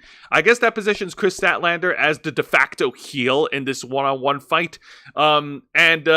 Riho, she definitely was able to hit a comeback when they got back from commercial break. She was able to hit her running moves. She had a crossbody. She tried to hit a crossbody from the top rope, but then Chris Statlander rolled that out of the way, and she tries to slam Riho, but Riho was able to reverse it again. Like, she is just high flying counter bonanza. It's so crazy. Holy fuck. Yeah, no, and after some more back and forth action in the final moments of the match, Stokely Hathaway slipped in like some freaking chains into the ring. He distracted the referee. Chris Statlander was about to use the chains that Stokely slipped in to cheat and win. The fans were like saying, "No, don't do it." And then Chris dropped the chains. The fans were cheering, "Yay!" And then Riho was after some more. Then afterwards, Riho was able to roll up Chris Statlander to pin and win. Your winner, Riho. Okay, what? Okay, look, I get it. People like Riho because she's a Joshi princess, but really, Chris Statlander ought to be able to eat her alive. No, but they're trying to tell a story. They're trying to tell a story with Stokely trying to get Chris Statlander to turn heel, to cheat. To cheat and be evil. Yeah. Why the fuck is she accepting him as her manager if she doesn't want to use his tactics and shit? She's not. Willow Nightingale's been keeping Stokely around, and she's earned his management, and now Stokely's trying to get Chris as well. So what is it that Willow Nightingale is taking up Stokely's heel shit, but Statlander isn't? Yeah. So Willow's a heel. By association, if you want to call it that. No, she's doing the heel stuff that her heel manager is encouraging her to do. Well, no. So that makes her a heel. Well, no, Willow hasn't done any cheating yet. Then what the fuck is he there for? Then why is she keeping him if they're not actually getting anything out of him? They're working on something, Juan. What is it? I don't know. I don't know what the long-term story is. Okay, no. Like, Stokely Hathaway has to be providing them some other material advantage other than cheating for them in the middle of the match. And it's not like Willow Nightingale and Chris Statlander necessarily need him to cheat. If they wanted to cheat, they could do it on their own. They're that good in the ring that they don't need to. Moreover, to the point, like I said, they're too good in the ring. They don't need to cheat. So what the fuck is he there for? Is he just hanging on? Is he trying to sniff their crotch or some shit? What the fuck is up with this strange midgety man? I don't know. Match-wise, this was a good fight. Story-wise, this was confusing. You're telling me this is confusing? I demand an explanation. All right? I want, just like there needs to be some sort of logic in NXT when you have some shit go down, I demand there to be some fucking logic and shit that happened over here in AEW. Okay, no. Chris Stack could be going the slow burn heel route, lose lots and then gets pissed, and then attack going extreme heel, says Vicente Guerrero. That's a possibility. It's a possibility. But isn't, Riho, the biggest darling princess or whatever? What's the fucking point? Riho is the big darling. She's the perennial babyface. Yeah. My ass just gave thoughts on this. Okay, I'm sorry I give too much thought on this, I guess. I guess I'm just not enjoying the ride enough. But no, I'm sorry. I want to be able to understand, if I'm tuning in, I want to be able to understand a little bit better of what the fuck is happening in my wrestling show. Yeah. Just like O'Shea Jackson Jr. said, so come at me, motherfuckers. I'm up with Ice Cube's son, motherfuckers. I dare you. Yeah, no. The wrestling is good, but there has to be a comprehensive story. That's what we want. Story! Damn it. All right, now let's get to the exciting segment of the night, and it is an in-ring segment from Darby Allin. Okay. Yep. Well, Darby Allin the survivor of that stupid glass spot that never should have happened. Really never should have happened. And immediately after the end of the match with Sting's retirement, at the press conference, I'm not calling it that other word, Tony Khan went ahead and proudly and giddily and happily announced that the AEW World Tag Team titles are henceforth vacated, and they're going to hold a tournament for the new tag champions. I mean, what else? He lit up like a kid in a candy store when somebody asked him that. He legitimately showed life in his voice and in his eyes. Life that was not instilled through a drug-induced psychosis, but rather genuine joy for living. I need to go back and watch that press conference. I need to forget it. Worst part is my medication keeps me from getting drunk, so I can't get drunk to forget. So, yeah. Right, so what did Darby say? All right, so Darby is riding high on the momentum from Sting's last match at Revolution. The fans Straight Edge is running high. The fans love him regardless. I don't know why. It's some sort of hypnosis on the AEW fans. And Darby Allin has announced that yes, next at AEW's Big Business, which is I believe it's next week, he will be wrestling Jay White in Boston. And then afterwards, he's taking time off from AEW because, I kid you not, I am not making this up, this is not fake, Darby Allin will be climbing Mount Everest. I'm going to repeat this again. Darby Allin will be climbing Mount Everest. The single tallest elevation and naturally occurring elevation on the planet, Mount Everest, and this sick freak is going over there to climb it. Now, I will not knock anyone who dares to challenge this Matterhorn of glory, this natural wonder of the world. But motherfucker, what? Dear Lord, you better have the nicest Sherpa on planet Earth. And you better not act like a jackass while you're climbing, because I swear to God, one false move and those motherfuckers, they don't care how straight edge or hardcore you are, they will leave you there to freeze and die. You mean like in the episode of The Simpsons? No, like in real life. Actual people have frozen and died in the ascent to Mount Everest, and it's 9 times out of 10, it's from poor planning, or they were going up the safest route. But I honestly hope that Darby Allin just isn't so insufferable that he pisses off the Sherpas so that they fucking leave him to die.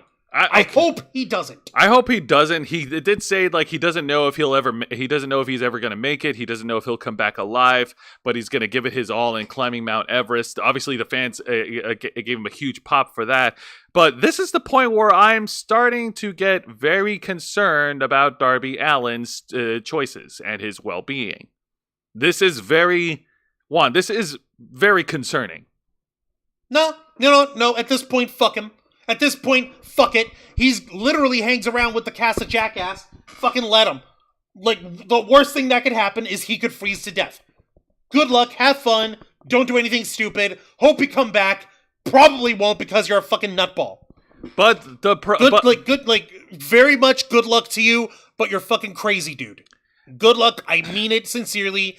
You're a brave motherfucker for trying, but as one of the theme songs of Jackass says, if you're gonna be dumb, you've got to be tough. And this interview segment was then interrupted by 1/3 of the Ring of Honor World Six-Man Tag Team Champions, Switchblade Jay White of the Bang Bang Scissor Gang. Switchblade Jay White of the Bang Bang Scissor Gang to confront Darby Allin in the middle of the ring. And he told him, like, hey, listen, man, instead of fighting me, why don't you be smart and why don't you join us? We might have a little spot for you in the Bang Bang Scissor Gang, since you don't have Sting around anymore. And then and then Darby Allin criticized Jay White, saying, like, listen, man, you came in with all the hype and selling out Tokyo Domes and wrestling all over the world, and then you come to AEW, and what have you been doing lately? Absolutely, like you haven't been doing much, have you? You don't believe, we don't believe you because you don't believe in yourself. You don't believe in your own hype. And then Darby Allin finishes the segment, and this is going to sound familiar, Juan. Darby Allin finishes the segment by taking the bat from Steady's holding from Sting and pointing at Jay White menacingly. What? Darby Allin kept Sting's bat. Oh, so that's what he's got in his hand. Okay, well, God help him. So next week at AEW Big Business, Darby Allin will face Jay White. And then after that... Winner goes to Mount Everest. Oh, God. No, yeah, so if Jay White wins, he's the one who's got to take Darby Allin's place. Like, no, climbing Mount Everest was my dream. How dare you? I'm going to climb it. How dare you? Like, oh, my God. That'd be fucking hilarious. That would be fucking hilarious. But no. Okay. And after next week, Darby Allin will be taking time off of wrestling to scale and climb Mount Everest. Like I said, I'm not going to knock the guy for having the gumption and the balls to go through that. I really do genuinely wish him the best of luck, but can you wait at least until the fucking stitches close? Is he 100% sure that he's got his shit packed right? That he's got the right people guiding him? That he knows his path? That he's gonna fucking do his best to make it up there? Or at the very least, not die in the effort? That would be very nice. I hope he doesn't die, because dying climbing Mount Everest, while that's badass, is a fucked up way to go. Indeed. Yeah, Vicente Guerrero, last time I read about anyone climbing Everest was Justin Bieber climbing it, a.k.a. his bodyguards carried him up. Ha! Because he's a twink. Anyway. Womp. All right, now let's get to the meh match of the night. And this match is for the FTW Championship. It is being contested under FTW rules, a.k.a. a hardcore match. So, again, the FTW Championship, which is not an official title for All Elite Wrestling, not recognized by any actual professional wrestling promotion, is a title that was literally created for one guy by that one guy and handed down basically to his son after his son beat up this guy's protege, and this title doesn't actually mean anything. In a hardcore match that's got no rules, no disqualification, and no anything goes. Lazy booking. Hey, remember when the FTW title was actually contested in competitive wrestling matches back in ECW? Yeah, me neither. So this match pits the defending champion, Hook, going one-on-one against the Machine, Brian Cage. Two former members of Team Taz going at it. You got that right, Cole. So this boy, Brian Cage, he's a murder machine, and he's going to be going up against my progeny here, Cole. All right, so let's get this out of the way. So yeah, of course there were weapons in the middle of the ring. There were chairs, there was tables. Brian Cage used his power spots to overwhelm Hook. Obviously another big guy versus small guy one-on-one fight. And I'm not going to waste too much time talking about it because man, like they would have been okay. I would have been all right with this if they didn't Brian Cage brings in the thumbtacks. Because of course there's thumbtacks. Yes, because of course there is. And he was about to plant a Hook onto the thumbtacks, but Hook was able to reverse it, hit a T-bone suplex, and nails Brian Cage ass first onto the thumbtacks in the middle of the ring. Ow. Ow, well, indeed. Brian Cage is a big, meaty guy. He can take it. He can take it I indeed. guess. Those thumbtacks will go straight through Hook's scrawny frame, though. I know, right? I'm not saying he's not strong. I'm saying, Hook's skinnier. Whereas Brian Cage is more beefy. Yeah, I know. And then the final moments of the match, Hook locks in the Kata Hajime, a.k.a. the Red Rum. And then Brian Cage tries to power out of it, even planting Hook back first onto the thumbtacks. But Ow. Hook still has the submission locked in, and Brian Cage passes out in the middle of the ring. Your winner by technical submission, and still the FTW champion, Hook. How did that scrawny little dude choke out Brian Cage? The guy's waist is the size of Brian Cage's neck. What the fuck? And then after the match... No, I'm not saying, okay, the match sounded like it was cool and fine. I'm just saying, strictly speaking, the power imbalance and everything, it's fucking... It don't make no sense, son. And then after the match, the other members of the Mogul Embassy, Toa Linoa and Grado and Khan, enter the ring and put a beat down on Hook before Hook is rescued by, I kid you not, Chris Jericho. Chris Jericho saves Hook from the Mogul Embassy. So we are gathered here today to commemorate the life of Hook's in-ring charisma and career, because now that Chris Jericho has lashed himself onto whatever popularity, whatever clout, whatever hype that Hook has, certainly it is now with Chris Jericho by his side, that popularity has gone to a better place. Dude, Jericho, stop. Motherfucker! Chris Irvin, go the fuck away! You strange old fuck! I get it. You still have almost all your hair. You still kind of look like you did 10 years ago. We understand. You're not, you're literally just latching yourself onto the cool young kids to prove that you're still cool and young. You are the living embodiment of the midlife crisis. I'm surprised Chris Jericho isn't pulling up in a freaking Corvette that he bought, and that he's not bitterly talking about his divorce lately or whatever, and how he's dating this great new hot girl online that he hasn't met in person yet because she lives in India or something. Not yet. Not yet! Oh, man, but... So yeah, Memento Mori, rest in peace, Hook's push. Yeah, no, I'm sorry, man. I'm sorry, this seems to be a trend. Any type of booking, any type of storyline that Chris Jericho gets involved in, it just completely tanks, and no one comes out looking great. In the chat, Vicente Guerrero, Brian Cage jobs way too much for AEW. The guy's a badass. Impact booked him like a badass, and so did Lucha Underground. Get the hint, Tony. You have to understand, Tony doesn't care about that because it's not in the ratings and that's not Wembley enough. Yeah, Sound Minds of the chat. Hey up, Sound Mind. Welcome to Wrestle Rewind. Jericho's body evolved into a dad bod. That's an insult to dad bods, okay? Because dad bods carry themselves with dignity. This guy fucking doesn't. Yeah, Juan has more dignity than Jericho. You're damn right. And he also said... Gunter looks like he's in better shape than Jericho. Yeah, no kidding. Oh my god. There is no denying that from Ring General. Oh my god. Gunter will eat Jericho. It'll take a long time, but he could do it. He could do it. And now let's get to the bad segment of the night.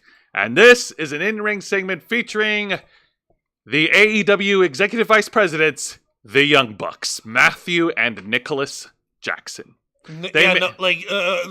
What's like? You see that they even have themselves still named Matthew and Nicholas. God damn it. Okay. Yeah, because they demand that you call them by their God-given names that's on their passports, Juan. You mean the names that you can change when you're in the professional wrestling business? Anyways, Those names? So they made a couple of announcements in the middle of the ring. First of all, their first announcement is that they suspended Hangman Adam Page from AEW. And the second announcement is that, I kid you not, this is so stupid, they fired Kenny Omega from the Elite.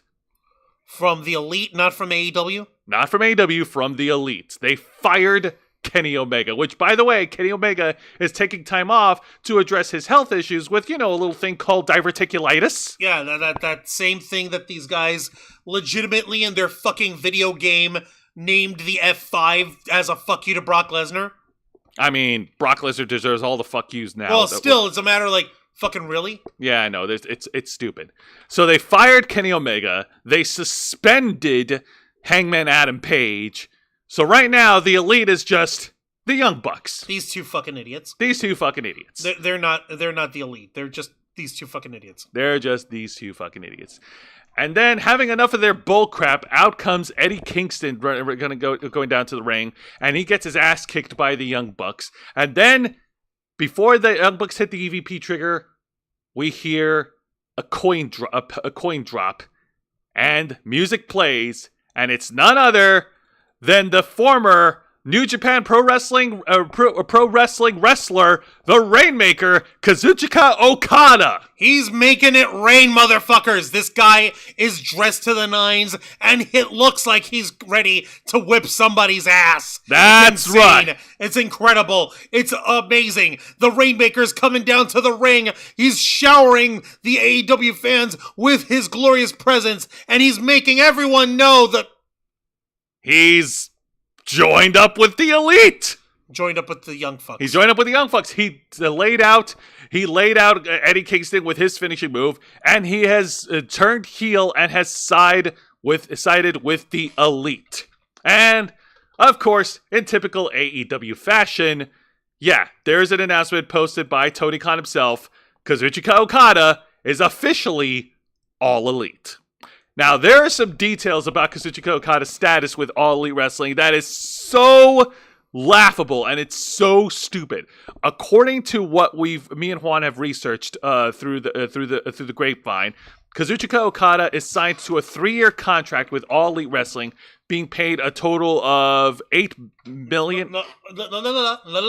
Juan has the numbers. Let me actually pull this up because, this is a fucking disaster, and this is so irresponsible and so stupid. And it's so all right.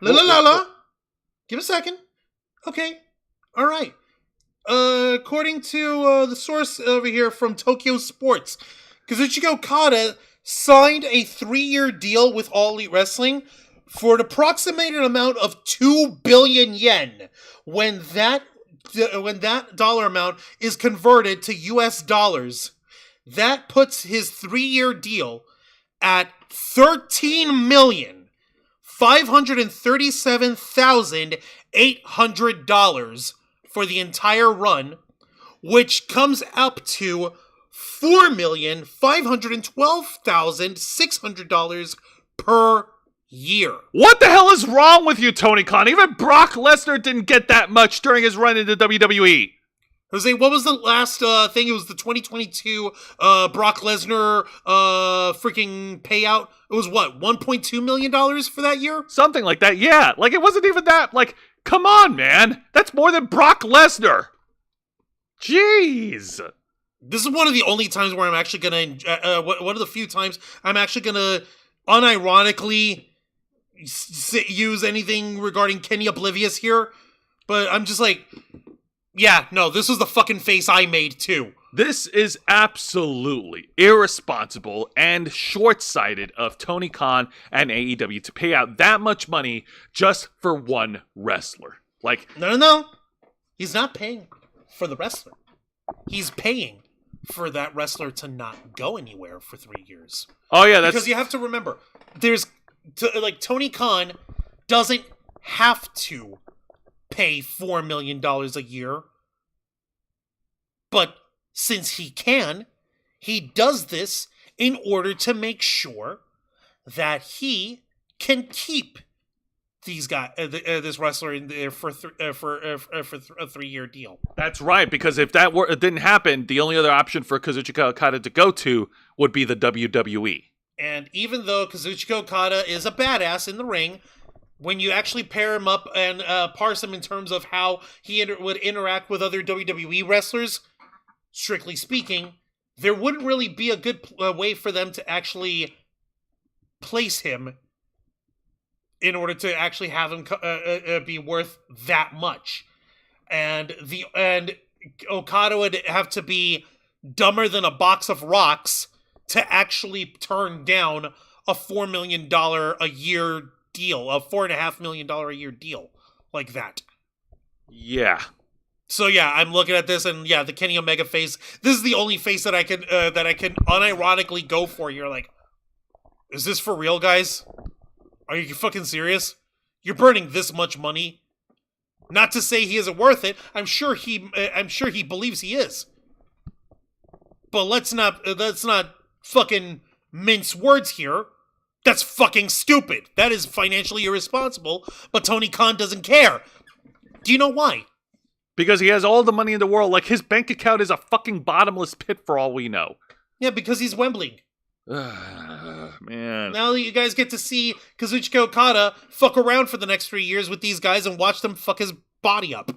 In the chat, let's see. Okada's way too good for the Young Bucks. Yeah, I agree. He's too good for the old fucks. Okada, why? Okada going heel this soon reminds me of Gail Kim going heel on Trish after only 2 weeks.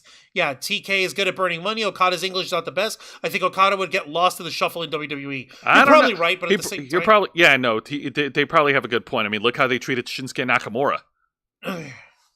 Don't remind me. Shinsuke's a fucking rock star, man. He deserves better. I know, and the same argument can be made for Kazuchika Okada. Kazuchika Okada is also a rock star. But yes, unfortunately, he would have gotten lost in the shuffle with the WWE, considering their history and how they treat the Japanese wrestlers. Like, now, things are looking good because you know, Io is being booked awesome, and the Kabuki Warriors are being showcased like actual stars.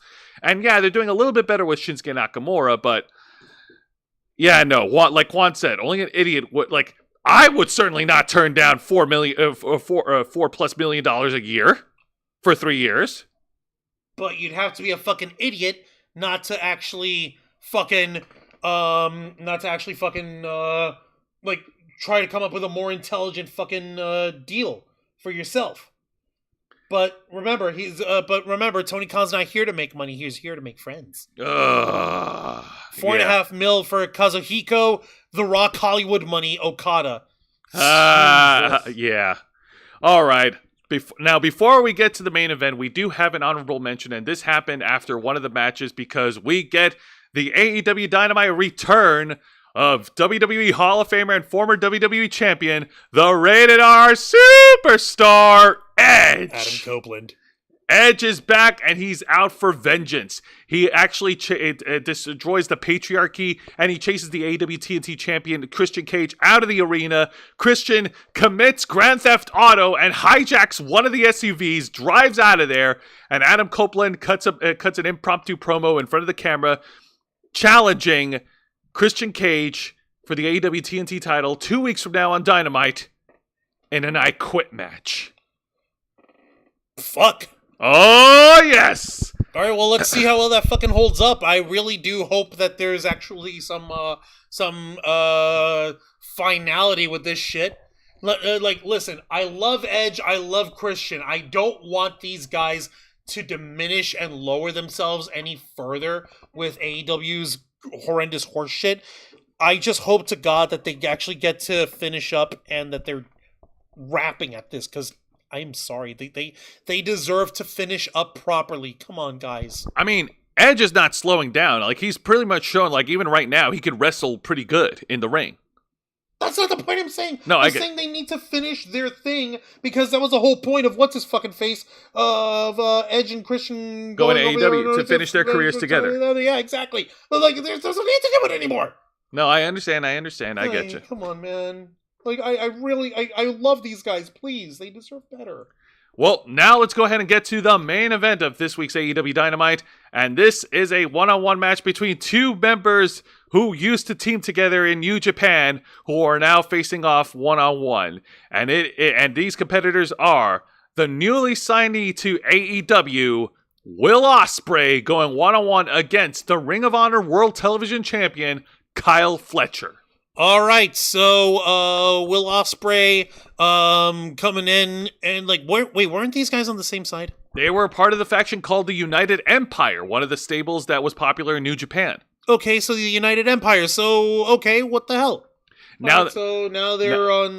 they're both also on the same side as part of the Don Callis family. That's what I was trying to refer to. Yeah, they're with fucking Don Fallis over here. Okay. I don't know what Don Callis is doing, putting his family against each other. It's so stupid. Oh, because we're the greatest. Whatever. Blah blah blah. But this was a fast-paced, competitive wrestling match. Lots of reversals, lots of technical finesse between the two guys. The fans love it. The fans are on their feet for both former New Japan alumni, and it was so cool. Like, there was a lot of cool spots that they did. One of the spots was that Kyle Fletcher was trying to do an avalanche, like a German suplex from the top rope, and then Will Ospreay, being the acrobatic crazy nutjob that he is, he just as the suplex happens from the top rope, Will Ospreay backflips over and he lands on his feet, and Kyle Fletcher just stood there you could see his face. He gets the OMG face as Will Ospreay just pops up right in front of him yeah, dude. Yeah, and yeah, so what? So what, mate? It was boom, so, bitch. Yeah, no. After some more back and forth action, more and more, both these guys hitting Liger bombs on each other, and what's his face? Will Ospreay hitting the Stormbreaker on Kyle Fletcher, and hitting the hidden blades for Kyle Fletcher to kick out. After all this, after all the action, Kyle Fletcher, he's on his last legs. He's telling Will Ospreay to bring it. And Will Ospreay just lays out the final blow. That final blow to pin and win. Your winner, Will Ospreay. And after the match, the show closes off with a one-on-one stare down between Will Ospreay and the American Dragon, Bryan Danielson. Why? Oh shit! What? That's right. D-Bright, you just fix your shirt real quick. That's right. Will Ospreay gets to might be exchanging graps with a former WWE World Champion. That will be amazing, and hopefully Will Ospreay doesn't have a tattoo to commemorate that inadvertently put on him in the future here. With that being said, I'd like to know how much money he's actually getting from Tony Khan for his contract. Enough. Oh, man. Also, Sound Mind in the chat, Tony Khan's gonna hug Okada awkwardly again. Are you kidding me? You think he ever let Okada go now that he bought him for $4.5 million a year? Are you kidding me? He's gonna live in the guy's duffel bag. He's going to freaking snort the dude's laundry for the next 3 years. I swear to Bob, Tony Khan is gonna be up Okada's ass. Tony Khan, I hope it's worth it, and you better hope that your But dad... it is worth it. Don't you know we have the greatest rainmakers in here? That being It's the said, greatest rainmakers in here. Look at all the incredible matches. What the fuck am I to be able to get you? I would like to It's the say... greatest rainmakers. Wancho, please. It's great, guys. It's so History great, guys. History has a great way guy. of repeating itself, so I'm just waiting until, his dad cuts him off. Good luck. Yeah, no, like I said, history repeats itself, so it's only a matter of time. It's not a matter of if, but when. I hope you're right, because I doubt And I don't like saying this because I don't want to wish doom on anybody. I do. Fuck this guy. All right. Let's go ahead and shift gears from Dynamite to this week's edition of TNA Impact. All right, so where's Impact at these days? Well, this is one of their final tapings of Impact, since tomorrow night they're going over to Windsor, Ontario, Canada. Tonight's Impact is one of the final tapings over in New Orleans, Louisiana. Cool. Yeah, the Cajun country, or whatever they call themselves. Actually, yeah, Cajun country. So Impact opens up with a great X Division match between Kevin Knight versus the TNA X Division champion Mustafa Ali. Holy shit. Alright, so Mustafa Ali successfully campaigned and beat everyone in the race to become the X Division champion. Yes. That fucking campaign thing is so silly. And he won. He won his match against Chris Sabin in the main event of No Surrender. Yeah, go fucking figure. Okay, so let's see how this this match went. This was an amazing high-flying match. Of course, the fans are solidly behind Mustafa Ali 100%. They're all behind the candidate politician gimmick. I love it, and it's actually appropriate since this year is election year. So, wait for Mustafa Ali to capitalize on that. All right, so like, go fucking figure. Nice, nice going. Tell us about the match. Yeah, no, I'm getting to it. So, lots of high-flying spots between Kevin Knight and Mustafa Ali. Mustafa Ali, of course, works over Kevin Knight during the middle of the match, and when they come back from commercial break, Kevin Knight was able to hit a comeback and was able to battle back on Mustafa Ali. Mustafa Ali, I'm trying to remember what the move was, but it was so cool. It was, I remember. Kevin Knight was trying to go over to the top rope and try to do a backflip. Mustafa Ali catches Kevin Knight on the top rope and hits an avalanche backbreaker into the ring. Ouch! Whoa, fuck. And after some more back and forth action, we get some ringside chicanery from the Good Hands, who were recently employed by Mustafa Ali, and the Good Hands were ambushed by the team of Chris Sabin and Kushida, trying to even the odds. But unfortunately, that was not enough to help Kevin Knight, as Mustafa Ali was able to regain the control of the match and hit the 450 splash to pin and win. Your winner, Mustafa Ali. This was a non-title match, right? Non-title. Okay, so then that's perfectly fine then. And then after the match, Mustafa Ali and the Good Hands fought off against Kevin Knight, Chris Sabin, and Kushida. They got the early advantage, and then the heels were chased off by Alex Shelley. Oh shit! Okay, so that's fucking nuts. But I guess that's just one way to freaking break up the madness in the show. So nice way to start off. Exactly. Now let's get to the exciting match of the night, and this match features the TNA Knockouts. All right, they very seldom disappoint here, so let's see what we've got. We got a one-on-one match between one half of the TNA Knockouts Tag Team Champions, Masha Slamovich, going one-on-one against Danny Luna. Danny Luna is joined by Jody Threat at ringside, and Masha Slamovich has her tag partner, Killer Kelly. All right, so these two bad babes doing some bad babe shit. Let's do it. So the story of this match is that both these teams will be squaring off tomorrow night at Sacrifice for the Knockouts Tag Team titles. Jody Threat has a singles victory over Killer Kelly last week, and this week it's Danny Luna's turn to punch her to punch her ticket in against Masha Slamovich. So Danny Luna gets the early advantage using her power moves against Masha Slamovich. We get some more ringside shenanigans as Killer Kelly gets involved with the referee's back turned, and Masha Slamovich was able to regain control. And then during the match, Masha Slamovich works over Danny Luna's arm, and Danny Luna was able to hit a comeback. She was able to power through against Masha Slamovich. And then at one point, Masha Slamovich even tried to hit the snow plow, but Danny Luna was able to kick out. And then Danny Luna finally hits her finishing move after some sort of miscalculation with Killer Kelly, and Danny Luna was able to pin and win. Your winner, surprisingly, Danny Luna. Fuck. And usually Masha Slamovich is a fucking monster. She's a freaking psychotic, unstoppable, slightly vaguely dominatrix coded psychopath woman. Mm-hmm. And Danny Luna whooped her ass. How about that? Yeah. Okay, holy shit. All right, so now Danny Luna and Jody Threat have singles victories over MK Ultra, and these two teams will collide at Sacrifice tomorrow night. Nice. Let's hope that these ladies are able to meet this challenge head on, and hopefully this doesn't bite them in the ass. And now we get to the best segment of the night. We get an in-ring promo segment from Eric Young. Why are we pushing Eric Young? The world-class maniac addresses his opponent, Moose. He challenges Moose for the TNA World title at Sacrifice tomorrow night in the main event. And Eric Young admits that even though he is a veteran in the ring, he admits that his opponent is bigger and stronger and more athletic and a lot more faster. So he's got one hell of a hill to climb, one hell of a battle against him.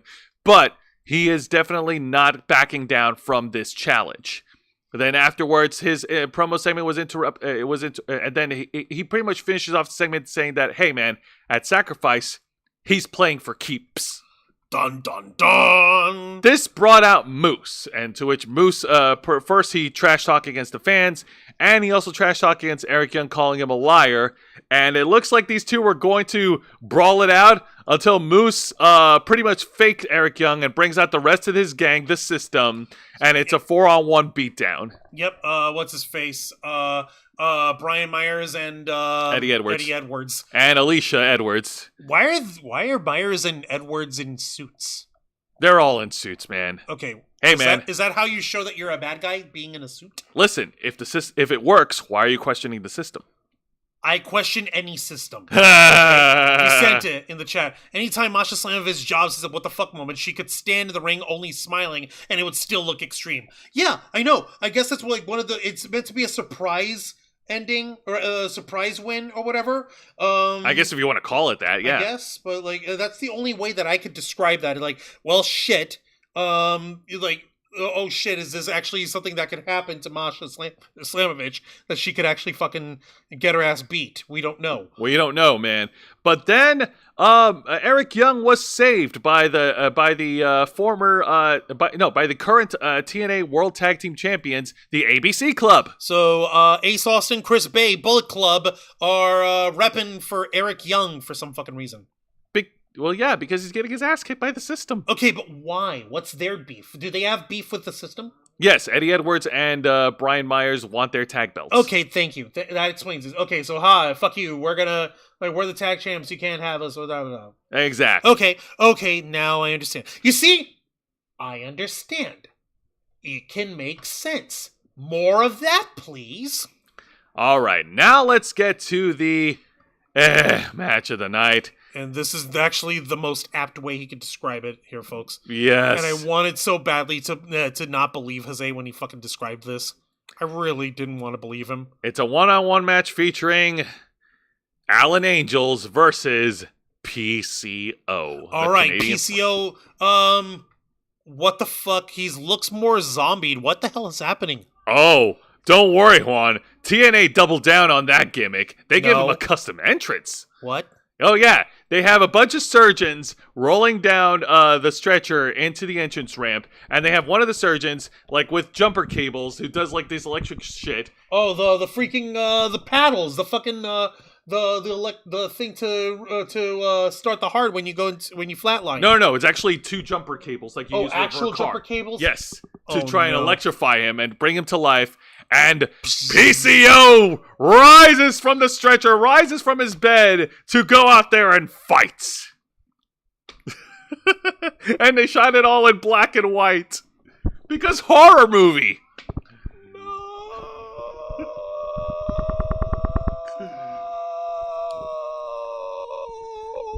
This match was an absolute squash. I'll skip to the end. PCO dominated over Alan Angels, hits him with a choke slam, hits him with a moonsault to get the win, and then afterwards he brawls with Khan at the Titantron, dueling chairs. These two will be squaring off tomorrow night at Sacrifice in a grudge match. Okay, fantastic. What the fuck? No! Please, Pierre, dude! My man! You strange Quebecer! What the fuck? Oh why? No! Why? It's too stupid! Stop being stupid! I want to respect it, but I can't. It's too dumb. I thought they were backing away from the stupid parts. But no, like you said, they're fucking doubling down on it. There's only three things that Juan will not tolerate. Scripts, PCO, and anything involving the Elite. Dear fucking Lord in heaven. Thank you, by the way, Lisa Boo, for the flock emojis. And folks, if you become an inner flocker by hitting the join button, you can also get a hold of our custom emojis there for yourself, just like I mentioned at the start of our show. So For example, for Wrestle Rewind, we set up the little championship belts here. Yay! Emojis there. For Los Amigos Play, we've got controllers. For the Black Files, we've got the little radio signal here. For the Ravens Flock, We got our main icon. and if you're just as frustrated and pissed off and completely flabbergasted as I am, Then let your slurs be known. dear Lord. Yeah, hello, just got done with Lisa. Hey there, Matthew Coburn. Welcome to Wrestle Rewind. Oh, yeah, Lisa Grayson over at Grayson Report. So she just wrapped up. I appreciate you being here as we start winding down on this end over here, Matthew. Thank you for joining us, buddy. All right, let's go ahead and move on and wipe our hands from this ridiculous match, Juancho. Let's go ahead and continue on, shall we? Yes, please. All right, now, before we get to the main event, we do have an honorable mention. There were no bad segments, but this is an honorable mention. It's a Skype call from Steve Backlund, who addresses his opponent at Sacrifice. But then something happened. His Skype call was interrupted, like his signal was buffering, and then the signal comes back, and Steve Backlund is laid out by the current IWGP Global Champion, former WWE superstar Dolph Ziggler. Don't you mean Nick Nemeth? Nick Nemeth, I know, the most wanted man. I know, I'm so used to calling him Dolph Ziggler. We all are, but in all seriousness, goddamn. Also, this is the absolute best troll face. Like, What the this memes You can appear burn to for- be upset, Jose. Yeah. Can we Yeah. make memes out of this one? It's like Chad face version of freaking Nick Nemeth here. Oh no, yeah. So yes, we've got the Soy Jack, Steve Macklin.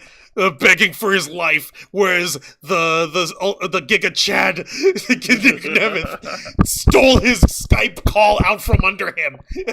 Oh my god. That's such a weird face. It's the angle of it. It's the camera. It's all that. Okay, it's so weird. What the fuck? All right. Now let's get straight to the main event. And I never thought that I would be talking about this particular wrestler being in a main event for a TV program. But Josh Alexander, the walking weapon, goes one-on-one against Dirty Dango. Okay.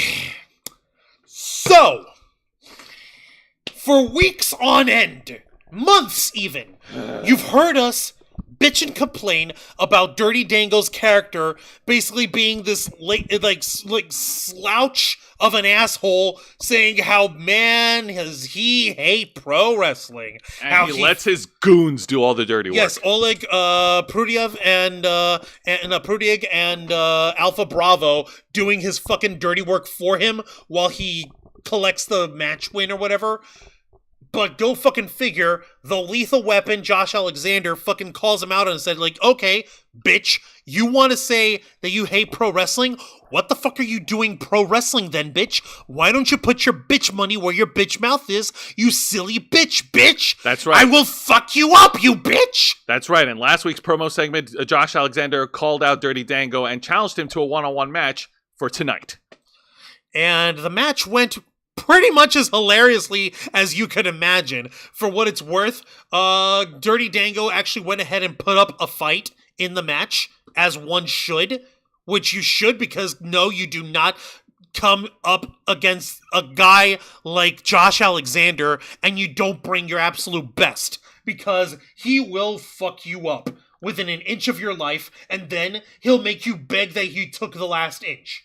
Pretty much. Because he's that much of a psycho in the ring. For God's sake, I know I keep making this point, but it's a point worth making. This motherfucker makes the headgear look badass and intimidating and scary, for Christ's sake. Do you have any idea how much of a badass you have to be to make headgear look hardcore? A super badass. A super fucking badass! In the beginning minutes of the match, Josh Alexander tossed Dirty Dango around like a rag doll, and then when we got back from commercial break, Dirty Dango was able to get some advantage over the challenger and started working over the left leg of Josh Alexander. This becomes an ongoing thread throughout the main event. So he's strategizing. He is strategizing. Dirty Dango's working over the leg. Josh Alexander was able to hit a comeback and was able to hit Suplex City on Dirty Dango, only for Dirty Dango to kick out after the third German suplex. Ow. And after some more back and forth action, Dirty Dango was going to go to the top rope, and he was about to. Well, first of all, he caught Josh Alexander off guard and hit a brilliant tornado DDT off the corner, and then Dirty Dango was going to go to the top rope, and he was about to hit the last dance, his flying leg drop. Josh Alexander was able to stop him in his tracks. And, well, actually, before that, Dirty Dango was trying to hit a superplex. Josh Alexander actually, I think, flipped or tossed Dirty Dango over the top rope, and Dirty Dango landed on Oleg Prudius and Alpha Bravo. Like, you saw that, right? Yeah, I did see that. Like, hey, assholes, you left your trash in the ring. That was funny. Now we get to the finish. Dirty Dango tries to hit the leg drop. Josh Alexander ducks out of the way, grabs the leg, locks in the ankle lock, and Dirty Dango, with nowhere to go, taps out. Your winner, by submission, Josh Alexander. Again, you do not come at Josh Alexander, and you don't come in with your A game in there. Like, you have to remember, Dirty Dango, for as much as him opining about how he hates pro wrestling and how he hates to be a wrestler, is still a very good wrestler. He just doesn't show it because he hates pro wrestling. That's his whole fucking gimmick. Like, that's why I had such a fucking problem with the fucking gimmick. I'm like, what is it? And like, okay, here's the natural fucking response to that. Josh Alexander, who's a motherfucker, a former TNA world champion himself. How many times? 2 times, right? 2 times. Yeah, he's like, okay, you hate wrestling? Well, how about I fuck you up then, bitch? If you hate it so much. So, yeah, no, go fucking figure. So, yeah, the natural conclusion of it is, it goes without saying that Josh Alexander gets to beat this idiot's ass within an inch of his life. Vicente Guerrero in the chat, it'd be hilarious if Josh Alexander actually said bitch that much in a promo. Funny hearing it from him because lots of Canadian wrestlers have low-rate mic skills. That's true, but be that as it may, Josh Alexander is so scary he doesn't need to actually say bitch. I say it for emphasis. Jose says it for emphasis. But Josh Alexander's a scary motherfucker. He doesn't need to say it. Actions do speak louder than words. And this guy is an actionable motherfucker. That being said, this main event match, considering who was involved, was far longer and more competitive than it had any right to be. That's my only takeaway from this because of who it was. Like, I didn't expect Dirty Dango to get so competitive. I was expecting it to be a squash, but here we are. So kudos to Dirty Dango for putting up the effort. Yeah, it was less of a squash and more of a an effort was made. All right. Well, that's going to do it. Juan, ring that bell. Don't mind if I do. All right, so this week's go-home show of TNA Impact before Sacrifice tomorrow was pretty awesome. Great opening match with Mustafa Ali getting all the momentum heading into Sacrifice. With this fucking political campaign. Yeah, and yes, you're absolutely right, Matthew Coburn. Action talks, bullshit walks. They're also building a little bit of a tension between Time Machine, which is interesting. I like to see that. That's actually pretty good. The women's match, they had a women's match with Ash by Elegance, a.k.a. Dana Brooke from WWE. Formerly Dana Brooke, yeah. Yeah. I mean, her presentation and act is entertaining, but like, it's like, I hope they don't run the risk of making it too stale. Like, she's had to have an actual challenge so that we could see how much she's improved in TNA since leaving WWE. But that being said, I know it's going to happen. We'll just have to wait and see. Masha Slamovich and Danny Luna had a great knockouts match. I love it. Naturally, I mean, come the fuck on. Oh yeah, and we also got some good segments of the night. No bad segments to report. Not even from Dirty Dango of all people. Yeah, who knew, right? Go fucking figure. And I'm still gonna pop for that face that Dolph Ziggler made when he attacked Steve Macklin during his Skype call. That was funny. Yeah, that's got to be memed somehow. But no, truthfully, I am glad to see that Impact, that TNA Impact is stepping up, and that we've got this kind of result leading up to their pay-per-view over here. So Sacrifice. That's right. We won't need any Steiner math for this one, but here's hoping that we'll get to see what's for and how this turns out for everyone. Yes, indeed. Hey, bud. All right. Now, this week's edition of AEW Dynamite, I'm gonna be honest. This change is gonna take a while for us to get used to. Vaughn and I obviously have our own opinions, and our opinions are divisive. That always happens. But Opening segment was good. They better not drop the freaking ball with Swerve Strickland. They better not. They're gonna drop the ball with him in some way or another. If they're smart, and if they read the room. You mean if Tony is smart? Because he prides himself on being the general manager, the head booker, the head of creative. And all that. God, yeah, that's right. His opinion's the only one that matters. Ugh. But that being said, like, they better push Swerve. I would like to see Swerve get pushed as AEW World Champion, and I think that needs to happen a lot sooner than later. I'm not liking anything involving the Young Bucks, to be honest. I don't like where their gimmicks are going. It seems like they're taking all the fans' criticisms and everything, and they're throwing it right back in their faces. And not even in a manner that actually fucking gives anyone any fucking relevance for this. Like, yeah, we get it. You're a pair of pricks. We've been calling you a pair of pricks. What? Just because now that you're acknowledging it now, all of a sudden you think that we'll start cheering for the fact that you're pricks? No, fuck you. You're still pricks. We're not going to cheer or like how you're a prick because you're still a prick. Yeah. Also, the irresponsible signing of Kazuchika Okada. Sign Okada, sure. Throw 4 times as much money as Brock Lesnar? Come on, dude. No, that's fucking stupid. That is stupid kinds of money. Why would anyone... I get that you can, but that doesn't mean that you should. You fucking moron. Very much so. But you know what? Congrats, because Okada, get that bag. Fucking milk this mark for every penny he's worth. Yeah, definitely. And, of course, the main event match was pretty fun. Will Ospreay versus Kyle Fletcher. These guys stole the show. Now, this year's NXT Roadblock TV special was also fun. Everything they did was pretty much done to set up the main event for NXT Stand and Deliver. I'm so happy seeing that Tony D'Angelo is finally getting a shot at the big time. He's finally getting a shot at the main event scene. And it's been a long time coming since the rebrand in 2021. Well, maybe he is getting the shot, maybe he's not. You know, maybe there's a bit of business that he's dealing with, and it ain't really none of your concern and nothing like that. So, it could happen, it could not, but you ain't gonna hear about it from him. You know, you ain't gonna hear about it, yeah. No, you better The tag team matches were also fun. Braun Breaker and Baron Corbin defending their tag titles against Chase U, and of course the Kabuki Warriors defending their tag titles against Lyra and Tatum Paxley. Yeah, no, that was fucking crazy. What about the Asylum match? The Asylum match was also fun too. Like even the Looney Tune bit, even the fucking stupid Looney Tune box with the punching bag in it.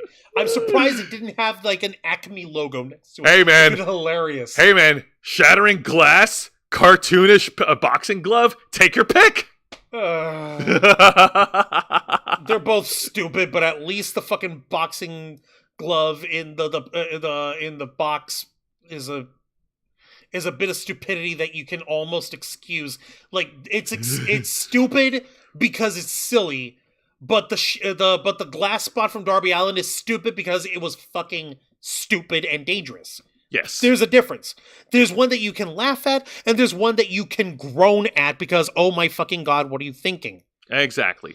At least you know the only person getting hurt from a freaking spring-loaded boxing glove in a box was the guy opening the fucking box, was Dijak.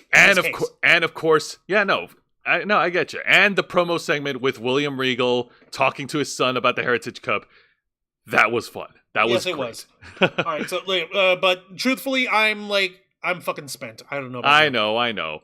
All right, folks. Well, that's going to do it. As far as announcements goes, on next week's edition of Wrestle Rewind, we will discuss the main event for TNA Sacrifice, which is tomorrow night at Windsor, Ontario, Canada. And we'll also discuss the upcoming TV special of AEW Big Business, which is on Wednesday, March 13th, over at the TD Bank Arena in Boston, Massachusetts, where there's speculation running around saying that Sasha Banks, aka Mercedes Moné, will sign with All Elite Wrestling. That she's going to make her All Elite debut. 9 out of 10 she probably is. My hope is that she's not stupid enough to sign with AEW. No, unless Tony Khan pulls another one and throws a stupid amount of money at her, in which case, yeah, go ahead and milk that mark for every penny he's worth. Exactly. Now, I really hope she doesn't, though. And of course, I guess we should announce it right now, a month ahead of time. The Ravens Flock, we will be hosting a WrestleMania watch party for WrestleMania's Night 1 and 2 on April 6th and April 7th as WrestleMania 40 heads over to Philadelphia, Pennsylvania. The city of brotherly love, and where, you get awesome cream cheese. Hells yeah, where we finally see The Rock, Roman Reigns, Seth frickin' Rollins, and of course, the man who must finish his story, the American Nightmare, Cody Rhodes. Plus many other wrestlers who apparently work there. Oh, all right. With that being said, Juan, plug us away. Don't mind if I do. Ladies and gentlemen, and everybody in between, thank you very much for watching this week's live stream edition of Wrestle Rewind, hosted by Jose Casabona,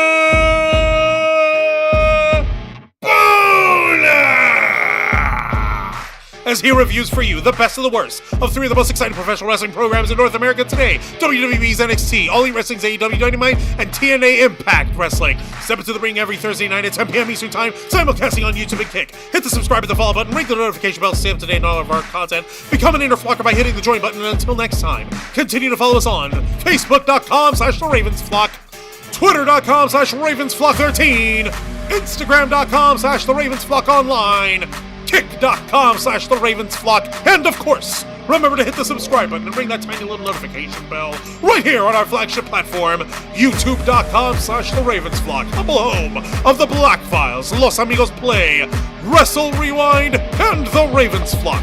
All right, folks, thank you very much for tuning into another exciting edition of Wrestle Rewind. For Mr. Juan Arouse, I'm Jose Casabona, and thank you, Sting. Now, if you'll excuse me, I'm off to play 2K24.